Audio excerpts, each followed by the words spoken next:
আমি এসব করি না। তুই ভালো মেয়ে। হ্যাঁ। তাহলে এত রাতে কি হাওয়া খেতে বের হয়েছিস? এমন টকবগে মাইয়া হাতছাড়া করমু কিভাবে তোরে? আমি পকেট থেকে মোবাইলটা বের করে কানে ধরে বললাম, হ্যাঁ আমি বাইরে আছি, বৃষ্টির কারণে আটকা পড়ে আছি। তুমি কেস ফাইলটা করে রাখো, আর যদি কিছু স্বীকার করতে না চায় তবে ফুটনটা বানিয়ে বসে রাখো, আমি আসছি। কথাগুলো একটু জোরে করে বললাম। এরপর ওদের দিকে গিয়ে বললাম, আপনারা কোথায় গেছিলেন এত রাতে? সাথে আবার একটা মেয়ে। তাদের মাঝে থেকে একটা লোক বলল, রাস্তায় একা ছিল, তাই আফাকে বাসায় এগিয়ে দিচ্ছি। ও, 4 জন মিলে? হ স্যার। আপনি ওনাদের চেনেন? আঁচলকে উদ্দেশ্য করে এই কথাটা বললাম। আঁচল কথা না বলেই ঘাড় নাড়িয়ে বলল, না। আচ্ছা ঠিক আছে, আপনারা অনেক সমাজসেবা করেছেন, আমি ওনাকে বাসায় পৌঁছে দেবো, আপনারা আসুন। লোকগুলো একজন আরেকজনের দিকে তাকাতাকি করে চলে গেল। একটু পরে বৃষ্টি থেমে গেল। আমিও ছাউনি থেকে বের হয়ে নিজের মতো হাঁটতে লাগলাম। আঁচল পেছন থেকে দৌড়ে এসে বলল, ধন্যবাদ স্যার, কেন? আমাকে বাঁচানোর জন্য। ও আচ্ছা, কিন্তু আপনি এত রাতে বাইরে কেন? আঁচল আর কিছু বলল না, চুপচাপ হাঁটতেই লাগলো।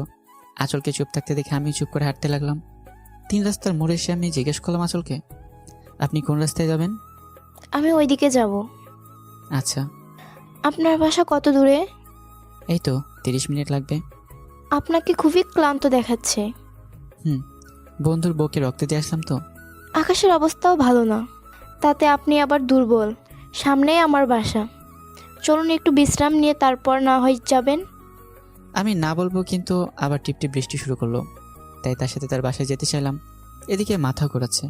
একটু দূরে যেতে রাস্তায় পড়ে থাকা একটার সাথে পা লেগে সামনে পড়ে গিয়ে আমি অজ্ঞান হয়ে যাই। সেদিনের মতো আমার আর কিছুই মনে নেই। পরের দিন যখন চোখ খুললাম, চোখের সামনে একটা ছোট্ট পরী আমার দিকে তাকিয়ে আছে। আমাকে চোখ খুলতে দেখে খিলখিল করে হাসতে শুরু করলো। জিজ্ঞেস করতে যাবো তার নাম কি, তার আগে দৌড়ে চলে গেল। মাথাটা ব্যথায় টনটন করছে, হাত দিয়ে মাথাটা চেপে ধরে বসে থাকলাম। হঠাৎই পাশে একটা মেলি কণ্ঠ, এখন কেমন লাগছে?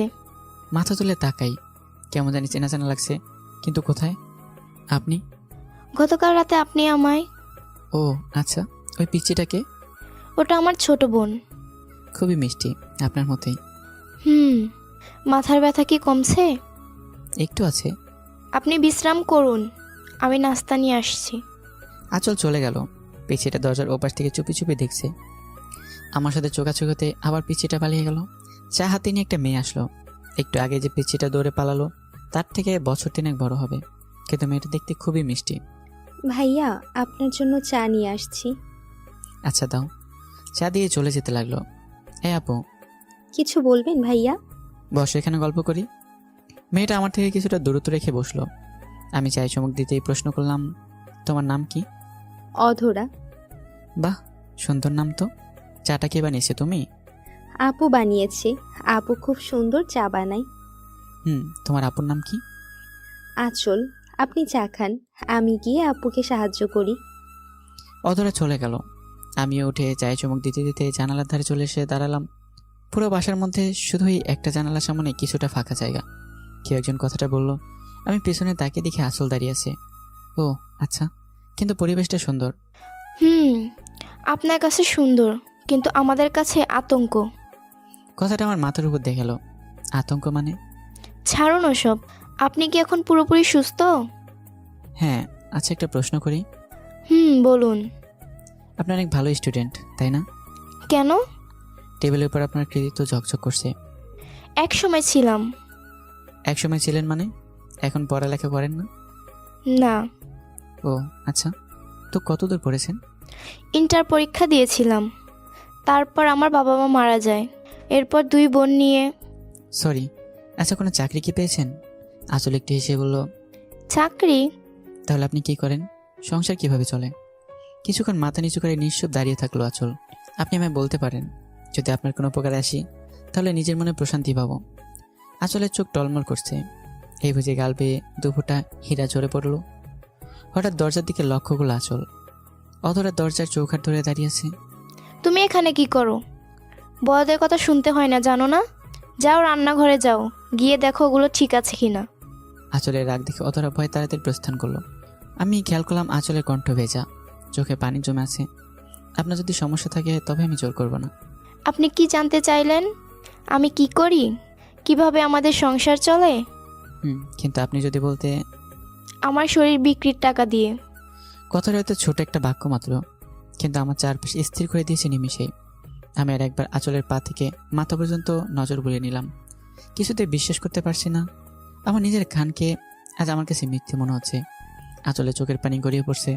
নিজেকে একজন দেহকর্মী হিসেবে পরিচয় দেয় যে কতটা কষ্ট, তা শুধু সেই জানে যে দেয়। আমি বাকরুদ্ধ হয়ে দাঁড়িয়েছি, আঁচলের দিকে তাকাচ্ছি আর দেয়ালের ছবিগুলোর দিকেও তাকাচ্ছি। ওই মেয়েটার এই মেয়েটার মধ্যে অনেক পার্থক্য। আঁচল চোখ মুছে বলল, রান্না প্রায় শেষ, প্লিজ না খেয়ে যাবেন না। আঁচল চোখ মুছতে মুছতে বের হয়ে গেল। আমিও দম করে খাটে বসে ভাবতে লাগলাম, আমি যা শুনলাম তা কি সত্যি? এখন আমার মনে বিভিন্ন প্রশ্ন জাগতে শুরু করলো। আবার অধরার আগমন। ভাইয়া, আমি মাথা নিচু করেছিলাম। ভাইয়ের শব্দ কানে আসতে চোখ তুলে তাকালাম। ও তুমি? হ্যাঁ। কিছু বলবা? আপু কি চাকরি করে ভাইয়া, যে তাকে রোজ রাতে অফিস যেতে হয়? তুমি জেনে কি করবে? আপুর অফিসের স্যার খুব খারাপ, আপুকে খুব বকাবকি করে মনে হয়। কেন? আপু রোজ ঘরে ফিরে আব্বু আম্মুর রুমে গিয়ে কান্না করে। আমার খুব কষ্ট হয়। আমায় আপুর স্যারের কাছে নিয়ে যাবেন, আমি ওনাকে ইচ্ছে মতো বকে দিয়ে আসবো। অধরার চোখে পানি টলমল করছে। আমার আপু খুব ভালো জানেন, ও কাউকে বকা দেয় না। ওনার কি ওকে দেখে মায়া হয় না? আপু কারো বকা সহ্য করতে পারে না। আপনি ওনাকে একটু বলবেন যাতে আমার আপুকে আর না বকে। আমার খুব কষ্ট হয় আপুকে কান্না করতে দেখলে। ওই দিন আপুকে থাপ্পড় দিয়েছিল, আপুর গাল লাল হয়েছিল। আপুকে আমি বলেছিলাম যে ওই স্যারের চাকরি ছেড়ে দিতে, কিন্তু আপু বলে আর কেউ নাকি চাকরি দেয় না। আমি কি বলবো কিছুই ভেবে পাচ্ছি না, শুধু হাত দিয়ে অধরা চোখের পানি মুছে দিলাম। আচ্ছা আপু, তোমার আপুর স্যারকে আমি বলে দেব যাতে সে আর তোমার আপুকে না বকে। তোমার আপুকে গিয়ে বলো ভাইয়া ডাকছে। অধরা আঁচলকে ডাকতে গেল। আমি মাথা নিচু করে বসে থাকলাম। আমায় ডাকছেন? আমি চলে যাচ্ছি। খাওয়া দাওয়া করে যান। পকেট থেকে ওয়ালেটটা বের করতে করতে বললাম, ইচ্ছে করছে না।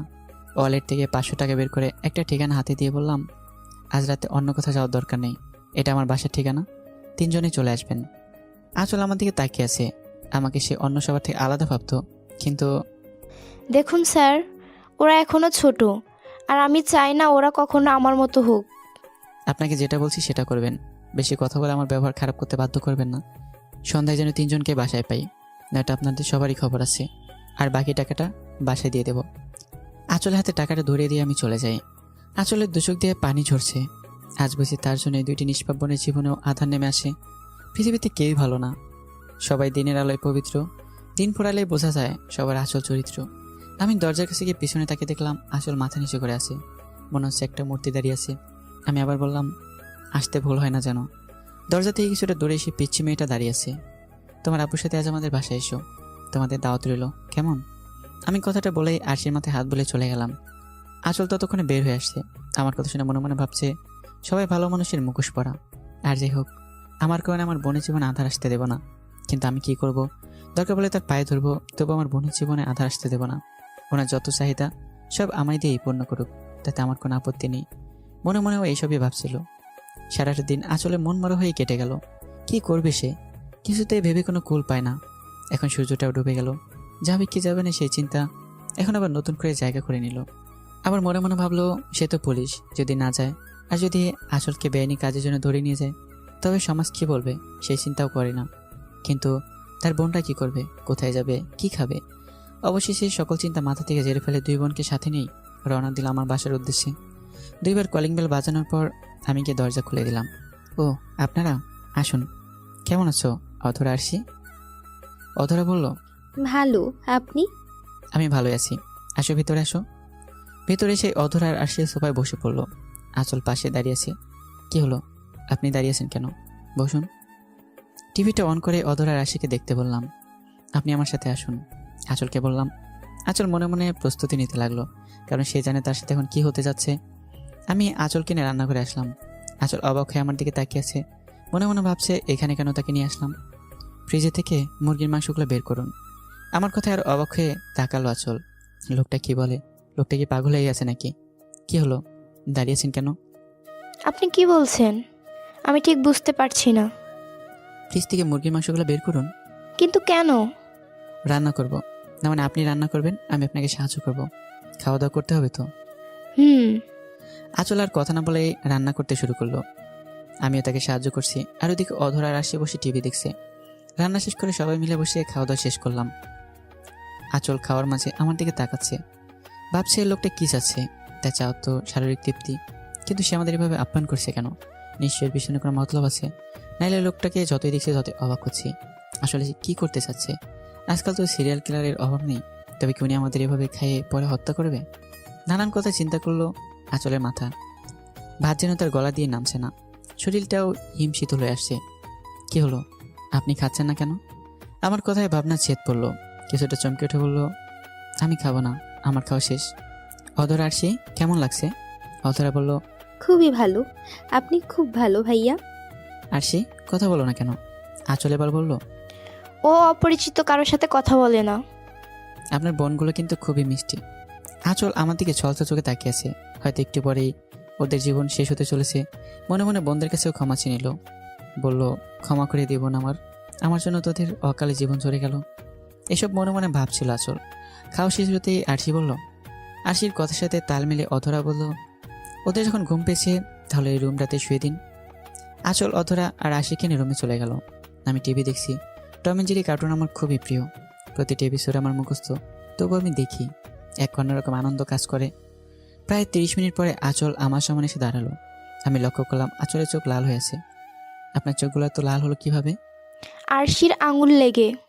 ও, ছাদে যাবেন? আঁচল কিছু না বলে শুধু মাথা নাড়ালো। দুজনেই ছাদে চুপচাপ দাঁড়িয়ে আছি। আমি একটু সামনে আর আঁচল একটু পেছনে, আকাশের দিকে মুখ করে তাকিয়ে আছি। হঠাৎই খেয়াল করলাম আঁচল এসে আমার পা চাপড়ে ধরে কান্না করছে। কি করছেন আপনি এসব? আপনার যত চাহিদা মেটানোর ইচ্ছা আমাকে দিয়ে মেটান। আপনি যেভাবে বলবেন আমি সেভাবেই আপনাকে প্রশান্তি দেওয়ার চেষ্টা করব।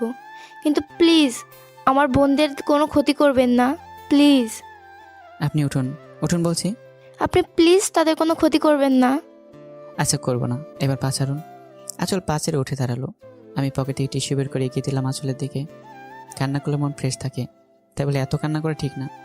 আঁচল কিছু বললো না, টিস্যু দিয়ে চোখ মুছলো। আচ্ছা, একটা কথা বলি, আমার খুবই জানতে ইচ্ছে করছে। জি বলুন। আপনি ভেবেছিলেন আমি আপনার বোনদের সাথে শারীরিক সম্পর্ক করব? তাহলে ওদিনে আসছেন কেন? আপনি পুলিশ, যদি আমাদের কোনো ক্ষতি করবেন না। আমি পুলিশ আপনাকে কে বললো? আপনি তো গতকাল রাতেই বলেছিলেন। আঁচলের কথা শুনে আমি একটু শব্দ করে হেসে দিলাম। আমাকে হাসতে দেখে আঁচল অবাক হয়ে তাকিয়ে আছে। আপনি হাসছেন কেন? আমি এসব পুলিশ টুলিশ কিছুই না। ওই দিন আপনাকে বাঁচানোর জন্য উপস্থিত বুদ্ধির প্রয়োগ করেছি। আচ্ছা, ভালো কথা, আপনি যদি দেহকর্মী হয়ে থাকেন তাহলে কেন গতকাল তাদের থেকে পালিয়ে যেতে চাইছিলেন? তারা তো আপনাকে মোটা অঙ্কের টাকাও দিত। আঁচল মাথা নিচু করে বলল, আমি মাত্র 7 দিন হয়ে এসব নোংরা কাজের জড়িয়েছি, তাই আমার সহ্য করার ক্ষমতা এখনো হয়নি। 4টা হিংস্র খাদ্যের হাতে নিজের শরীরটা সঁপে দিব। যে কাজ আপনার এবং আপনার পরিবারের খাদ্য যোগান দেয় সে কাজকে বাজে বলছেন? বাহ! যেটা বাজে সেটাকে তো বাজেই বলবে। পৃথিবীতে বাঘ, সিংহ, ভাল্লুক এদের থেকে হচ্ছে বড় খাদ্য পুরুষ জাতি। এটা একদিনেই বুঝতে পেরেছি। চাহিদার টানের কাছে যে তার চাহিদা মেটাচ্ছে তার কতটা কষ্ট হচ্ছে সেটা তারা বোঝার চেষ্টাই করে না, আর সেদিকে খেয়ালও রাখে না। সে তো আর এমনি এমনি আসেনি, টাকা দিয়ে নিয়ে এসেছে। এতে সে বাঁচুক মরুক তাতে তার কি, তার টাকা উসুল হলেই হলো। চারদিকে রাপসালয় আঁচলের চোখের পানি চকচক করছে। এই বাজে পটটা বেছে নেওয়া কি খুবই জরুরি ছিল? কেউ কি নিজের শোকে যৌনিকর্মী হয়? আপনার ভদ্র সমাজ হতে বাধ্য করে। সমাজে তো অনেক কাজই আছে, আপনি চাইলে অন্য কাজও করতে পারতেন। চেষ্টা তো আর কম করিনি, কিন্তু প্রতি ক্ষেত্রে বিছানায় যাওয়ার অফার পেতে হয়েছে। হয়তো অপমানিত হতে হয়েছে, হয়েছে হাসির পাত্র হতে। কেন জানেন? কারণ আপনার ভদ্র সমাজ গিফট অ্যান্ড টেক মেনে চলে। কিছু পেতে হলে কিছু দিতে হবে, আর সেই কিছুটা হলো প্রতিনিয়ত তাদের বিছানায় যেতে হবে। ও, একজন আমায় কি অফার করেছিল জানেন? কি? তার মাদক আসক্ত ছেলে, যে কিনা নেশা করার পর হিংস্র জানোয়ারের থেকেও হিংস্র হয়ে ওঠে মেয়েলি মাংসের স্বাদ নেওয়ার জন্য। প্রতিদিন তার বিছানায় যেতে, তার যৌনতার চাহিদা মেটাতে। আপনি কি বলেছিলেন? আমি শুধু বলেছিলাম এসবের থেকে আমার সাথে বিয়ে দিন, আমি ওনাকে শুধরে দেব। পাল্টা উত্তর কি শুনতে হয়েছে জানেন? কি?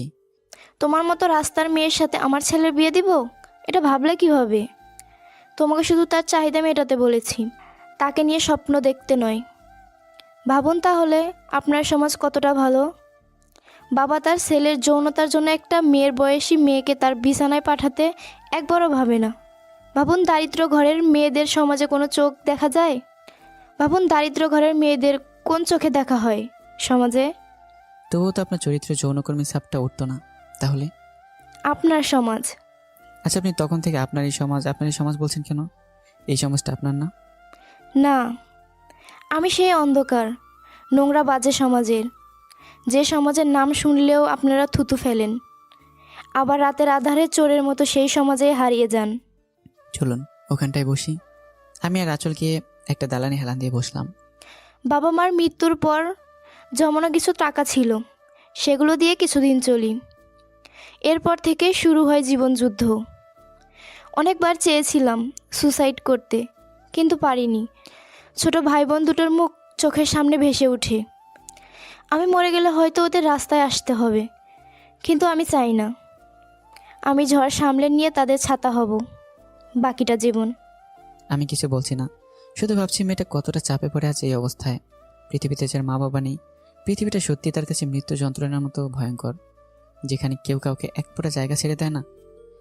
আমি আকাশের দিকে তাকিয়ে আছি। বেশ কিছু সময় হঠাৎ আমার কাঁধে কিছু একটা পড়লো মনে হলো। আঁচল ঘুমিয়ে পড়েছে, সে আমার ঘাড়ে মাথা হেলিয়ে দিয়েছে। আমি আঁচলের দিকে কিছুটা সরে আসলাম, যাতে আসলে কষ্ট না হয়। আঁচল বারবার হিংস্র শব্দটা ব্যবহার করছিল। ওর মানে কি আমরা পুরুষ জাতি সত্যি নিজের চাহিদা পূরণে হিংস্র পশুনে আচরণ করি? হয়তোবা। আমি আঁচলের দিকে তাকালাম, চোখের পাতা এখনো পানি জমে আছে। আলতো করে পানিগুলো মুছে দিয়ে আঁচলকে কোলে নিয়ে নিচে আসলাম। অধরা আর আরশির পাশে শুয়ে দিয়ে আমি অন্য রুমে চলে গেলাম। আঁচল, অধরা, আরশি আমাদের সমাজ ব্যবস্থা নিয়ে ভাবতে ভাবতে কখন যে ঘুমিয়ে পড়লো বুঝতে পারিনি। সময় ঠিক কয়টা মনে নেই, তবে খুব বেশি সকাল হয়নি এটা ঠিক। চোখে সূর্যের আলো পড়ে ঘুম ভেঙে গেল আমার। চোখ খোলার চেষ্টা করছি কিন্তু চোখ খুলছে না। হাত দিয়ে চোখ মুছে এবার চোখগুলো খুললাম। আঁচল জানালার পর্দাটা সরিয়ে দিয়েছে, তাই আলো এসে সরাসরি চোখে পড়েছে। আপনি রুমে আসলেন কিভাবে? দরজা তো খোলাই ছিল। ও আচ্ছা, কটা বাজে? 10টা 30। আমাকে অফিস যেতে হবে তাড়াতাড়ি। আজ নাকি একটা মিটিং আছে খুবই গুরুত্বপূর্ণ, আমার সিগনেচার লাগবে। আঁচলকে আর কিছু বলতে না দিয়ে তাড়াহুড়ো করে ওয়াশরুমকে ফ্রেশ হয়ে আসি। ইতিমধ্যে আঁচল আমার জন্য খাবার গরম করতে রান্না করে চলে আসতে। আমি তাড়াতাড়ি রেডি হয়ে বেরিয়ে যাচ্ছি। একটু অপেক্ষা করুন, বেশিক্ষণ সময় লাগবে না, খাবার গরম হয়ে গেছে প্রায়। সময় নেই, এসে খাবো। আর হ্যাঁ, সব কিছু ফ্রিজে আছে, তাড়াতাড়ি রান্না করেন। আপনার সকালে খাবারটা খেয়ে নেন, আমি একটু পরে আসছি। আমি আর কিছু না বলে চলে গেলাম। আঁচল পিছনে থেকে ডাকলো, কিন্তু আমি সে কথায় কান দিলাম না। অফিসে গিয়ে অফিসের কাজ শেষ করলাম। এরপর ওই দিন যে বন্ধুর বুকে রক্ত দিয়েছিলাম তাকে দেখার জন্য হাসপাতালে গিয়েছিলাম। এখন প্রায় রাত 9টা। কলিং বেল বাজার সাথে সাথে আঁচল দরজাটা খুলে দিল। মনে হয় দরজায় দাঁড়িয়েছিল, আমি কখন আসবো সে অপেক্ষা করছিল। আপনারা চলে যাননি? না মানে? আচ্ছা আসুন। ভেতরে এসে ওদেরকে জিজ্ঞেস করলাম, খাওয়া দাওয়া করেছো রাতে? হ্যাঁ ভাইয়া। আর শিখিয়েছে? হ্যাঁ, ও খেয়ে ঘুমিয়ে পড়ছে, শুধু আপু খায়নি। আমি ঘাড় বাঁকা করে আঁচলের দিকে তাকালাম। চোখাচোখ হতে আঁচল মাথা নিচু করলো। তুমি ঘুমাবে না? হ্যাঁ। যাও শুয়ে পড়ো।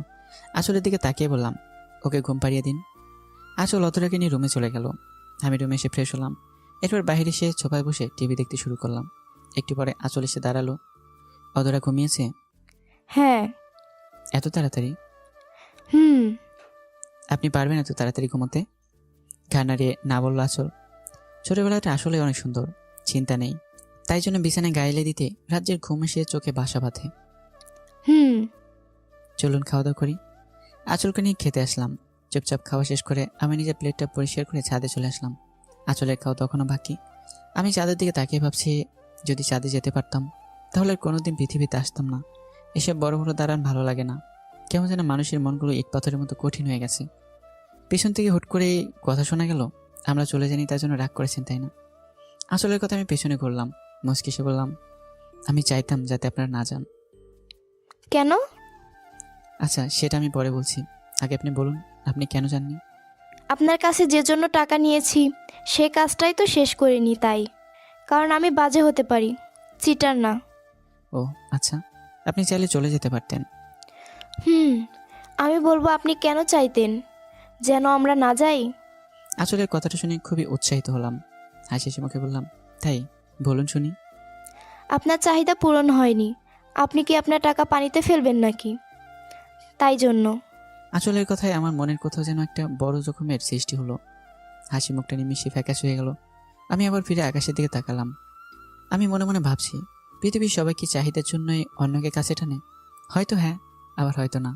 তবে জীবন যাকে যেভাবে শিখেছে সে সেভাবে সবাইকে বিচার করবে, এটাই স্বাভাবিক। আপনার কি মনে হয় পৃথিবীর সবাই এক? আগে মনে হতো না, তবে এখন মনে হয়। সরি, মনে হয় না, মনে করতে বাধ্য হয়। কেন? কারণ গত কিছুদিনে যাদের দেখেছি তারা সবই একই ছিল। পৃথিবীতে 750 কোটি মানুষ, আপনি 700 জনের সাথেও মিশেননি। তবে আপনি কি করে বলেন সবাই এক? সবার চোখে ঠিকই লালসা দেখা যায়। তাই? আচ্ছা, আমার চোখে আপনি দেখুন তো, কি দেখতে পাচ্ছেন? কথাটা বলে আঁচলের দিকে তাকালাম। এই প্রথম কেউ আঁচলকে তার চোখের দিকে তাকাতে বলল। আঁচল অনেকবার চেষ্টা করলো, কিন্তু কিছুতেই আমার চোখের দিকে তাকাতে পারলো না। কোন এক অজানা কারণে বারবার তার চোখ নিচে চলে আসতো। কি হলো, তাকান। আমি পারবো না। আসলে আপনি যে সব পুরুষকে এক ভাবেন, এটা আপনার দোষ না। সমাজ আপনাকে এটা ভাবতে বাধ্য করেছে। কিন্তু সব পুরুষ এক, এটা আপনার ভাবা উচিত না। কারণ আপনার বাবা একজন পুরুষ, তবে কি সেও? না, আমার বাবা খুবই ভালো ছিলেন। তেমনি প্রতিটি পুরুষ কারো না কারো বাবা, আর সে কিন্তু তার কাছে পৃথিবীর শ্রেষ্ঠ মানুষ। তবে সমস্যা হচ্ছে, নিজের সন্তানকে যেভাবে দেখেন তারা অন্যের সন্তানকে সেভাবে বিচার করেন না। আমি আঁচলে থেকে কিছুটা দূর ছিলাম। আঁচলে খুব কাছে এসে বললাম, পুরুষত্ব কি জানেন? যারা রাতের আধারে অন্ধগলি থেকে লগ্নতে মেতে ওঠে নিজেদের, তাদের মাঝে কোনো পুরুষত্ব নেই। তার নাম মাত্র পুরুষ, কিন্তু প্রকৃতপক্ষে সে কাপুরুষ। আর আমি এখানে আপনাকে কোনো শারীরিক সম্পর্ক করার জন্য নিয়ে আসিনি, আর আপনার বন্ধুত্ব অবশ্যই না, যার জন্য আপনি শুধু শুধু পায়ে ধরছেন। তাহলে আপনি আমাদের এখানে কেন এসেছিলেন? আপনাকে প্রশান্তি দিতে। মিথ্যার আশ্রয় নিয়ে? হ্যাঁ, কারণ আপনার সাথে যতটুকু সময় কাটিয়েছি তাতে মনে হয়েছিল সত্যি বলে আপনি আসতেন না। একটা প্রবাদ আছে, মিথ্যে বলে সাময়িক প্রশান্তি দেওয়ার থেকে সত্যি বলে কাঁদানো অনেক ভালো। এটা আপনি জানেন কি? হ্যাঁ, তবে মানি না।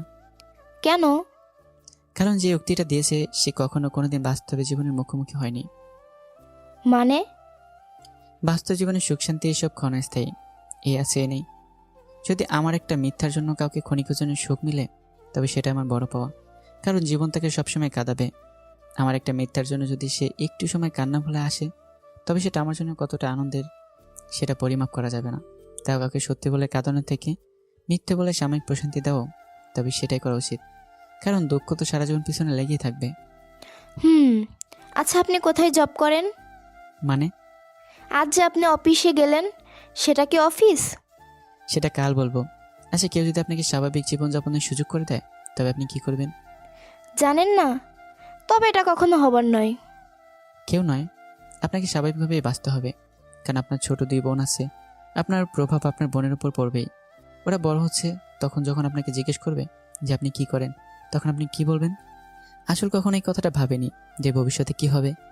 আসলেই তো আজ নয় কাল জিজ্ঞেস করবে, তখন তাদের কি জবাব দেবে এটাই ভাবলো।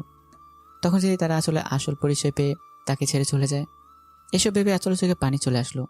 কান্না করলে সব সমস্যার সমাধান হয় না। নিয়তি প্রকৃত প্রদন্ত সমস্যা হচ্ছে নিজের বুদ্ধি দিয়ে সমাধান করতে হয়। আপনার কিছুই করার নেই। আমি গতকাল রাতে অনেক ভেবে একটা সিদ্ধান্ত নিয়েছি।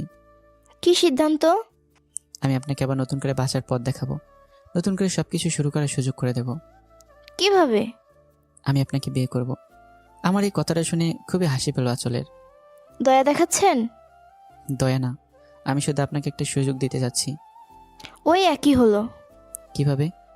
আপনি কেন একটা যৌনকর্মীকে বিয়ে করবেন, যার কাছে আপনাকে দেওয়ার মতো কিছুই নেই?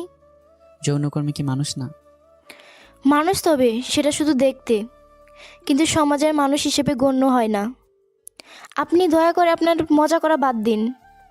আমায় দেখে বা আমার কথা শুনে কি আপনার মনে হচ্ছে আমি আপনার সাথে মজা করছি? আঁচল কিছু বলছে না, সে ভেবেই পাচ্ছে না তার এখন কি বলা উচিত, তাই সে চলে যেতে লাগলো।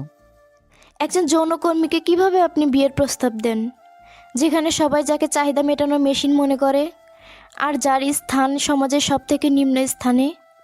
থেমে গিয়ে আঁচল কথাটা বলল, আপনার মাঝে হয়তো আমি এমন কিছু খুঁজে পেয়েছি যেটা অন্য কারো মাঝে পাইনি। আঁচল এবার হাসলো। যাকে টাকা দিলে তার সব কিছু পাওয়া যায়, তার মাঝে আপনি আবার কি খুঁজে পেলেন? আরে না, কিছু জিনিস যেটা টাকা দিয়ে পাওয়া যায় না, আর আপনাকে আমার সত্যি ভালো লেগেছে। ভালো লাগতেই পারে, কারণ সবাই তার লালসার কাছে হাত বাঁধা। আপনিও নিশ্চয় তার ব্যতিক্রম নন। কিন্তু সেই জন্যে কেউ কি একজন যৌনকর্মীকে বিয়ের প্রস্তাব দেয়? এই তো আমি দিয়েছি। কিন্তু কেন? কারণ একটাই, আমি জেনে শুনে পতিতালয়ের বেশি ব্যবহৃত পতিতাকে বিয়ে করতে রাজি আছি, কিন্তু না জেনে কোনো বোরখালিকে নয়। আপনার কথার মানেটা ঠিক বুঝতে পারলাম না। আমি একজনকে জীবনসঙ্গী করে নেব, অবশ্যই তার সম্পর্কে আমার জানা থাকতে হবে। সে যদি পতিতাও হয় সেটাও, কিন্তু না জেনে কোনো হুজুরনিকে আমি বিয়ে করব না। কারণ ভবিষ্যতে যদি কেউ আমায় বলে তোমার বউ এমন ছিল, তার সেটা যদি আমার আগে না জানি, তবে আমার খুব খারাপ লাগবে। এমনও হতে পারে সেই কারণে সংসারে ফাটল ধরলো, কিন্তু সেই বিষয়টা যদি আগে থেকে আমার জানা থাকে, তবে আমি বলতে পারবো আমি সব জেনেই বিয়ে করেছি। সুতরাং আমার কাছে এসব কথা বলতে আসবেন না। তাই জন্য আমি কথাটা বলেছি। কিন্তু সমাজ কি বলবে? সমাজ যেটা বলার সেটা বলবে, তাতে আমার কি? আমি কি সবাইকে বলে বেড়াবো যে আমার বউ পতিতে ছিল? আঁচল কিছু বলছে না, আবার পিছন ফিরে হাঁটা শুরু করলো। পিছন থেকে বললাম, শুধু আপনার জন্য বলিনি, আপনার বোনদের কথা ভেবে আমি সিদ্ধান্ত নিয়েছি। তাই আপনি সিদ্ধান্ত নেওয়ার আগে অবশ্যই তাদের কথা ভাববেন আশা করি। আসল কথাটা শুনলো, কিন্তু না দাঁড়িয়ে চলে গেল। আমি ছাদে আর থাকলাম না, আমি নিচে চলে গেলাম। রুমে শুয়ে শুয়ে ফোনে গেমস অফ থ্রোনস দেখছি। সিরিজটা সত্যি খুব ভালো, যদিও বাটে ছোটদের জন্য নয়, আবার অনেকে বুঝতে পারবে না। তবুও যারা বুঝবে তারা এই সিরিজটা প্রেমে পড়ে যাবে। একটু পরেই ঘুম এসে দু চোখের পাতায় ভারী করে দিল। ফোনটা বুকের উপর রেখে চোখ বুঝলাম। হঠাৎ আমি খেয়াল করলাম কে আমার বুকের উপর থেকে ফোনটা সরিয়ে নিল, গায়ে কাঁথা জড়িয়ে দিল। আমার চোখে ঘুমের আবেশ এতটাই ছিল যে আমি চোখ খুলতে পারছি না। এরপর যখন আমার কপালে কোমল দুটি ঠোঁটের স্পর্শ পড়ল, তখন আমার চোখ থেকে নিমিষে ঘুম রাজ্যে চলে গেল। এই স্পর্শটা যেন আমার কাছে একেবারে অজানা, একদম অপরিচিত। পুরো শরীর যেন শিহরিত হয়ে যাচ্ছে। আমি চোখ খুললাম, পেছন থেকে দেখলাম কে চলে যাচ্ছে। কে? আঁচল পিছনে ফিরে তাকালো। ও আপনি? আঁচল নিচু স্বরে বলল, এত রাতে আমার রুমে কেন? কোনো জরুরি কিছু? না। আমি জিজ্ঞেস করতেছিলাম আপনি কি আমার কপালে, কিন্তু লজ্জার একটা টানে বলতে পারলাম না। আপনি কি কিছু বলতে চাচ্ছেন? না মানে আপনি কি? হ্যাঁ, আমি আপনার কপালে চুমু দিয়েছি। কেন? আমি পতিত হওয়ার পরেও যে মানুষটা আমাকে বিয়ে করতে চায়, তার কপালে চুমু দেওয়ার যোগ্যতা হয়তো বা আমার নেই। তবুও কেন জানি নিজেকে সামলে রাখতে পারিনি। সরি। আমি আপনার এই স্পর্শটার সাথে একেবারে অপরিচিত। কেমন যেন একটা অন্যরকম অনুভূতি জন্ম নিয়েছে মনের মাঝে। এরপর আঁচল আর কিছু বলল না। এতক্ষণে আমি উঠে বসে পড়েছি। চুপচাপ এসে আঁচলও আমার পাশে বসলো। আপনি কি সত্যি আমাকে বিয়ে করতে চান? হুম। আমি জানি না আমার কপালে কি আছে, তবে আপনি যদি আমার বোনদের দায়িত্ব নেন, তবে আমি আপনাকে বিয়ে করতে পারি। অবশ্যই না করে দিতাম, কেন? কারণ আপনি নিঃসন্দেহে একজন ভালো মানুষ। আমি কখনোই চাই না আমার জন্য কোনো ভালো মানুষের জীবন নষ্ট হোক। তাহলে আপনি আপনার বোনের জন্য বিয়েটা করছেন? অনেকটা তাই। ও আচ্ছা, তো আপনি চাইলে আমি কালই আপনাকে বিয়ে করব। আপনার কোনো আত্মীয়কে দাওয়াত করতে হবে? পৃথিবীতে আমার কোনো আত্মীয় নেই, আপনার যা ইচ্ছে করুন। হুম। আপনি বলবেন না তো কি? আমার বোনদের দায়িত্ব নেবেন কি না? আপনি এখন গিয়ে ঘুমিয়ে পড়ুন। আসলে সে শুয়ে ভাবছে, লোকটা যেমনই হোক না কেন, যদি আমার বোনদের যথাযথ দায়িত্ব পালন করে, তবে তার জন্য আমি নিজের জীবন দিতে একবারের জন্য ভাববো না। অন্য মেয়েরা বিয়ের কথা পাকা হলে ভাবতে থাকে বিয়ের পর কি করবে, কিন্তু আসল ভয় পাচ্ছে সত্যি কি তাকে কেউ বিয়ে করছে আগামীকাল। এদিকে আমি আমার সব বন্ধুকে ফোন দিয়ে বললাম সব কিছু ম্যানেজ করে ফেলতে। আগামীকাল আমাদের বিয়ে। আজ আঁচল আর আমার বিয়ে। আঁচল শুধু একটা কথাই ভাবছে, এটা কি সত্যি নাকি তার স্বপ্ন। তার কিছুতে বিশ্বাস হচ্ছে না যে আজ তার বিয়ে। সারাদিন কিভাবে যেন কেটে গেল। এখন রাত প্রায় 10টা। আঁচল ঘরে ঘোমটা দিয়ে বসে আছে। তখনও তার মনে একটা কথাই ঘুরপাক খাচ্ছে, সত্যি কি তার বিয়ে হয়ে গেল। হঠাৎ তার মনে পড়লো অধরার আশির কথা। রুম থেকে মাথা বের করে উকি দিয়ে দেখে আমি আরশি আর অধরাকে নিয়ে আমার সকল বন্ধুদেরকে বিদায় জানাচ্ছি। আঁচল আবার এসে বসে পড়লো। একটু পরে আমি অধরার আশিকে নিয়ে নিজের রুমে গেলাম। আরশি আর অধরা কি এখানে ঘুমাবে নাকি অন্য রুমে? আমার কথা শুনে আঁচল আমার দিকে তাকালো। আঁচলের এখন কি বলা উচিত সে সত্যিই জানে না। আঁচলকে চুপ থাকতে দেখে আমি বললাম, তোমরা কি এখানে ঘুমাবে? আরশি বলল, আমি আপুর সাথে ঘুমাবো। আঁচল কিছুই বলছে না। আরশি আর অধরাকে কাছে রেখে নেওয়ার সাহসও পাচ্ছে না। হঠাৎ বললাম, একপাশে সরে বসুন, ওরা ঘুমোবে। আঁচল একপাশে সরে বসলো। অধরার আরশি শুয়ে পড়েছে। আঁচল শুধু অবাক হয়ে তাকিয়ে রইল আমার দিকে। নিজের বাসরাতে সে তার বন্ধুর প্রতি এত ভালোবাসা দেখালো, সেটা যদি সবসময় থাকে তবে তার জীবনে আমার কাছে আর কিছুই চাওয়ার থাকবে না। এটাই মনে মনে ভাবছিল আঁচল। আপনি এদের ঘুম পাড়িয়ে দিন, আমি ড্রয়িং রুমে আছি। আমি ড্রয়িং রুমে এসে টিভি অন করলাম। একটু পরে রুম থেকে মাথা বের করে আঁচল ডাকলো। আসুন, ওরা ঘুমিয়ে গেছে। আমি টিভি বন্ধ করে চলে আসলাম। আঁচল আমার পাশে দাঁড়িয়েছে, আর আমি আর সে আর অধরার দিকে তাকিয়েছি। এই বিছানায় তো 4 জনের জায়গা হবে না। হুম। এখন কি করব? আঁচল কোনো কথা বলল না। ছাদে যাবেন? এখানে কথা বললে ওরা জেগে যাবে। আঁচলকে অবাক করে দিয়ে আমি আঁচলকে কোলে তুলে নিলাম। আসলে এটার জন্য একেবারে প্রস্তুত ছিল না। ছাদে এসে নামিয়ে দিলাম। আমি আজই প্রথম আঁচলকে লজ্জা পেতে দেখলাম। নয়তো এতদিন শুধু লজ্জা লুকিয়ে নিজেকে বেহায়া প্রমাণ করতে ব্যস্ত ছিল। লজ্জায় আঁচলের গালে হালকা লাল বরণ পড়ে গেছে, যেটা আমাকে নিমেষে মুগ্ধ করে দিচ্ছে। আপনি লজ্জা পেলে আপনাকে ভালো দেখায়, সেটা আপনি জানেন কি? উফ, কেন? আপনি কি সবসময় লুকিয়ে রাখতে চেষ্টা করেন? জানি না। আপনি যে একজন যৌনকর্মীকে বিয়ে করলেন, সবাই জানতে পারলে আপনার লজ্জা করবে না? না তো। কেন? লজ্জা হচ্ছে নারীর ভূষণ। সেটা যদি আমি পাই, তবে নারী আর আমার মধ্যে পার্থক্য থাকলো কি? এর মানে আপনি লজ্জা পান না? না, কারণ আমি সেই কাজটা করি যেটা আমার ভালো লাগে। বুঝলাম না ঠিক আপনার কথাটা। আমি কোনো কাজ করার আগে বা পরে আমি নিজেকে জিজ্ঞেস করি। নিজের কাজ নিয়ে নিজের সমালোচনায় মেতে উঠি। যদি এতে আমার মন থেকে কোনো অনুতাপ বা অনুশোচনা না আসে, তবে সেই কাজটা নিঃসন্দেহে করি। আর এমন কখনো করিনি যে আমার নিজের কাজে বা আমার হৃদয় কেঁপে ওঠে। আর লজ্জা তো সেই পুরুষই পায় যে জানে যে সে কাজটা করেছে সেটা সঠিক নয়। আমি তো সঠিক কাজটাই করেছি, তবে লজ্জা পেতে হবে কেন?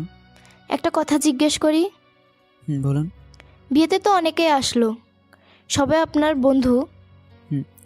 আপনার বাবা মা? ওনারাও ছিল তো। কই, দেখলাম না তো। আমি আকাশের দিকে আঙ্গুল তুলে তাকিয়ে দিলাম। ওই যে ওখানে। মানে? মানুষ যখন সবার কাছে প্রিয় হয়ে যায়, তখন আল্লাহ তাকে নিজের কাছে প্রিয় করে নিজের কাছে ডেকে নেন, যেমন আব্বু আম্মুকে নিয়ে নিয়েছে। আঁচল আর কিছু বলতে পারলো না। আঁচল শেষ তার বাবাকে কান্না করতে দেখেছিল যখন সে ক্লাস 9-এ। এরপর আজ আমাকে কান্না করতে দেখছি সে। আঁচল কাঁপা কাঁপা হাতে আমার চোখ মুছে দিতেই যে আমার গালে স্পর্শ করলো, আবার আমার শরীরটা কাঁটা দিয়ে উঠলো। কাঁদবেন না, জানেন না ছেলেদের কাঁদতে নেই। আঁচলের কথা শুনে আমি আঁচলের হাত ধরে নামিয়ে দিলাম। কেন? ছেলেদের কাঁদতে নেই কেন? ছেলেদের কান্না মানায় না। কেন? ছেলেদের কি মন নেই? ছেলেদের কি আবেগ অনুভূতি নেই? মেয়েদের থেকে ছেলেদের আবেগ অনুভূতিটা একটু বেশি, কিন্তু তারা কখনো প্রকাশ করতে পারে না। পারিপার্শ্বিক অবস্থার কারণে তারা প্রকাশ করতে পারে না। সমাজে যখন একটা নারী কান্না করে, তখন তাকে নিয়ে কোনো মজা করা হয় না। কিন্তু একজন পুরুষ কান্না করলে তাকে নিয়ে মজা করা হয়, তামাশা করা হয়। দেখো ছেলেটা মেয়েদের মতো কান্না করছে। কেন? ছেলেদের কষ্ট হয় না? যেখানে নারী কান্না করলে সহানুভূতি দেখানো হয়, সেখানে পুরুষ কান্না করলে তামাশা। কিন্তু নারীরা অল্পতে কান্না করে, পুরুষ তখনই কান্না করে যখন তার পিঠ দেয়ালে ঠেকে যায়, তবুও সে কোনো সহানুভূতি পায় না। জানেন, বর্তমানে দেশে প্রতিদিন করে 28 জন সুইসাইড করছে, যার মধ্যে 75% পুরুষ। এর কারণ শুধু একটাই, নারীরা কান্না করে নিজের মনটাকে হালকা করতে পারে, কিন্তু পুরুষ সেটা পারে না। কান্না লুকিয়ে হাসতে থাকা যে কতটা কষ্ট, সেটা খুব কম সংখ্যক নারীই জানে। কিন্তু প্রতিটা পুরুষ প্রতিনিয়ত এই কাজটাই করে। যখন সে নিজের মাঝে নিজেই দমড়ে মুচড়ে যায়, তখন সে বাধ্য হয়ে নিজের জীবন থেকেই নিজেই নিজেকে মুক্তি দেয়। প্রতিটি মানুষ জীবনের কোনো না কোনো এক সময় একবার হলেও নিজেকে শেষ করার সিদ্ধান্ত নেয়। সেখান থেকে অনেকেই ফিরে আসতে পারে, আবার অনেকে মৃত্যুকে কাছেও টেনে নেয়। কিন্তু সুসাইড তো কখনো কোনো সমাধান হতে পারে না, তাই না? চোখের পানি এখনো শুকায়নি, তবু আসলের কথা এসে দিলাম। আপনি এই কথা বলছেন, আপনি নিজে সুইসাইড করে সিদ্ধান্ত নিয়েছিলেন। আঁচল আর কিছু বলল না। আল্লাহর দেওয়া শ্রেষ্ঠ নিয়ামত হচ্ছে জীবন, সেটা মানুষ কিভাবে নিজের হাতে শেষ করে দেয়। আজ খারাপ হচ্ছে, কিন্তু আগামীকাল সূর্য তো উঠতেও পারে। সারাদিন বৃষ্টি ঝড় হওয়ার কারণে যখন সবাই ভাবে আগামীকাল সূর্যের দেখা পাওয়া যায়, সেখানে বিকেলেই আবার শরীর পোড়ানো রোদে দেখা মিলে। আজ হয়তো আল্লাহ কষ্ট দিয়ে পরীক্ষা নিচ্ছে, কিন্তু তাই জন্য এটা নয় যে সারা জীবন এরকম থাকবে। আমাদের বাবা মা যারা আমাদের পৃথিবীতে নিয়ে এসেছেন, তারা আমাদের ভালোবেসে কত কিছুই করে, তবে যিনি আমাদের সৃষ্টি করেছেন তিনি আমাদের কতটা ভালোবাসতে পারেন একবার কল্পনা করা দরকার। তাই আপনাকে শুধু একটা কথাই বলবো, পরবর্তী জীবনে যতই কষ্ট আসুক না কেন, কখনো সুইসাইড করার সিদ্ধান্ত নেবেন না। আপনি সব কিছু এত সহজভাবে কিভাবে নেন? কারণ জীবন আমার সহজভাবে সব কিছু নিলে জীবন সহজ হয়ে যাবে, আর কঠিন করে নিলে জীবন কঠিন হয়ে যাবে। তাই কি দরকার জীবন কঠিন করার? ঘুমাবেন না? আপনি কি ঘুমিয়ে পড়ুন, ওখানে তো 4 জনের জায়গা হবে না। আমি না হয় অন্য রুমে গিয়ে শুয়ে পড়বো। আচ্ছা। আঁচল চলে গেল। একটু পর আমি চলে আসলাম। একবার রুমের দিকে উকি দিয়ে দেখলাম আঁচল চোখ বুজেছে। কিছুক্ষণ দাঁড়িয়ে থেকে পাশের রুমে চলে আসলাম। কি যেন একটা স্বপ্ন দেখে আমার ঘুম ভেঙে যায়। চোখ খুলতে সামনে আঁচলকে দেখতে পেলাম। আঁচল তো কাল ওই রুমে ঘুমিয়েছিল, হয়তো রাতে আসছে। জানালার পর্দার ফাঁক দিয়ে আবছালয় আভা আসছে। মেয়েটা গুটিসুটি হয়ে শুয়ে আছে। আমি কাঁথাটা আঁচলের গায়ে মুড়িয়ে দিয়ে ছাদে চলে আসলাম। কখনো 10টার আগে ওঠা হয় না। আজ যখন এত সকালে ঘুম ভেঙে গেল, তাই সকালের মনোরম আবহাওয়াটা হাতছাড়া করতে চাইলাম না। ছাদে এসে 2 হাত মিলে দাঁড়ালাম। মুক্ত বিহঙ্গ। ইস, যদি উঠতে পারতাম, তবে এক পলকে এই মৃত শহরের এ পাশ থেকে অন্য পাশে ছুঁয়ে আসতাম। অনেকদিন বুক ডাউন দেওয়া হয় না, আজ দেখি কয়টা দিতে পারি। কিন্তু না, 3 বার দেওয়ার পর ওখানেই শুয়ে পড়লাম। এগুলো প্রতিদিন অনুশীলনের ব্যাপার, হঠাৎ হবে না। আপনার চা। কথাটা শুনে আমি রীতিমতো ভয় পেয়ে গেলাম। পিছনে তাকে দেখে আঁচল চা হাতে দাঁড়িয়েছে। আপনি কখন উঠলেন? যখন আপনি উঠেছেন। ও, সকালে পরিবেশটা সুন্দর না? হুম। চলো না হেঁটে আসি একটু।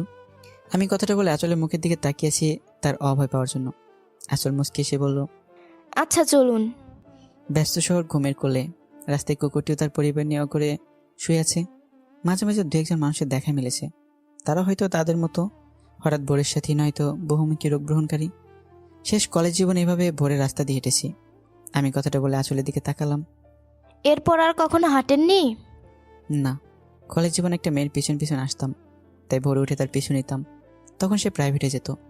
কথাটা শুনে আঁচলে কেমন যেন একটু খারাপ লাগছে। আমি কেন অন্য মেয়ের পিছনে পিছনে যাব? আসলে মেয়ে জাতি, দুঃখিত, মেয়ে জাতি না, ভালোবাসা জিনিসটাই এমন। যার প্রতি বিন্দুমাত্র ভালোবাসা আছে, তাকে অন্য কারোর সাথে সহ্য করা অসম্ভব। সেটা হোক অতীত, বর্তমান বা ভবিষ্যৎ। অনিশ্চিত শর্তেও আঁচল জিজ্ঞেস করলো, মেয়েটার সাথে প্রেমও হয়ে যায়? ওটা ছিল আমার জীবনের প্রথম আর শেষ প্রেম। এরপর তো আপনাকে বিয়ে করলাম। ছাড়াছাড়ি হলো কিভাবে? আমি ওকে বলেছিলাম কখনো ওটা ভেবে আমার সাথে সম্পর্ক কন্টিনিউ করবা না, যে তুমি চলে গেলে আমি কষ্ট পাবো। ততদিন পর্যন্ত ভালোবাসবা যতদিন তোমার মনে আমার জন্য ভালোবাসা থাকবে। আর যদি কখনো তোমার জীবনে অন্য কেউ আসে, তবে তুমি প্রথম আমায় জানাবে।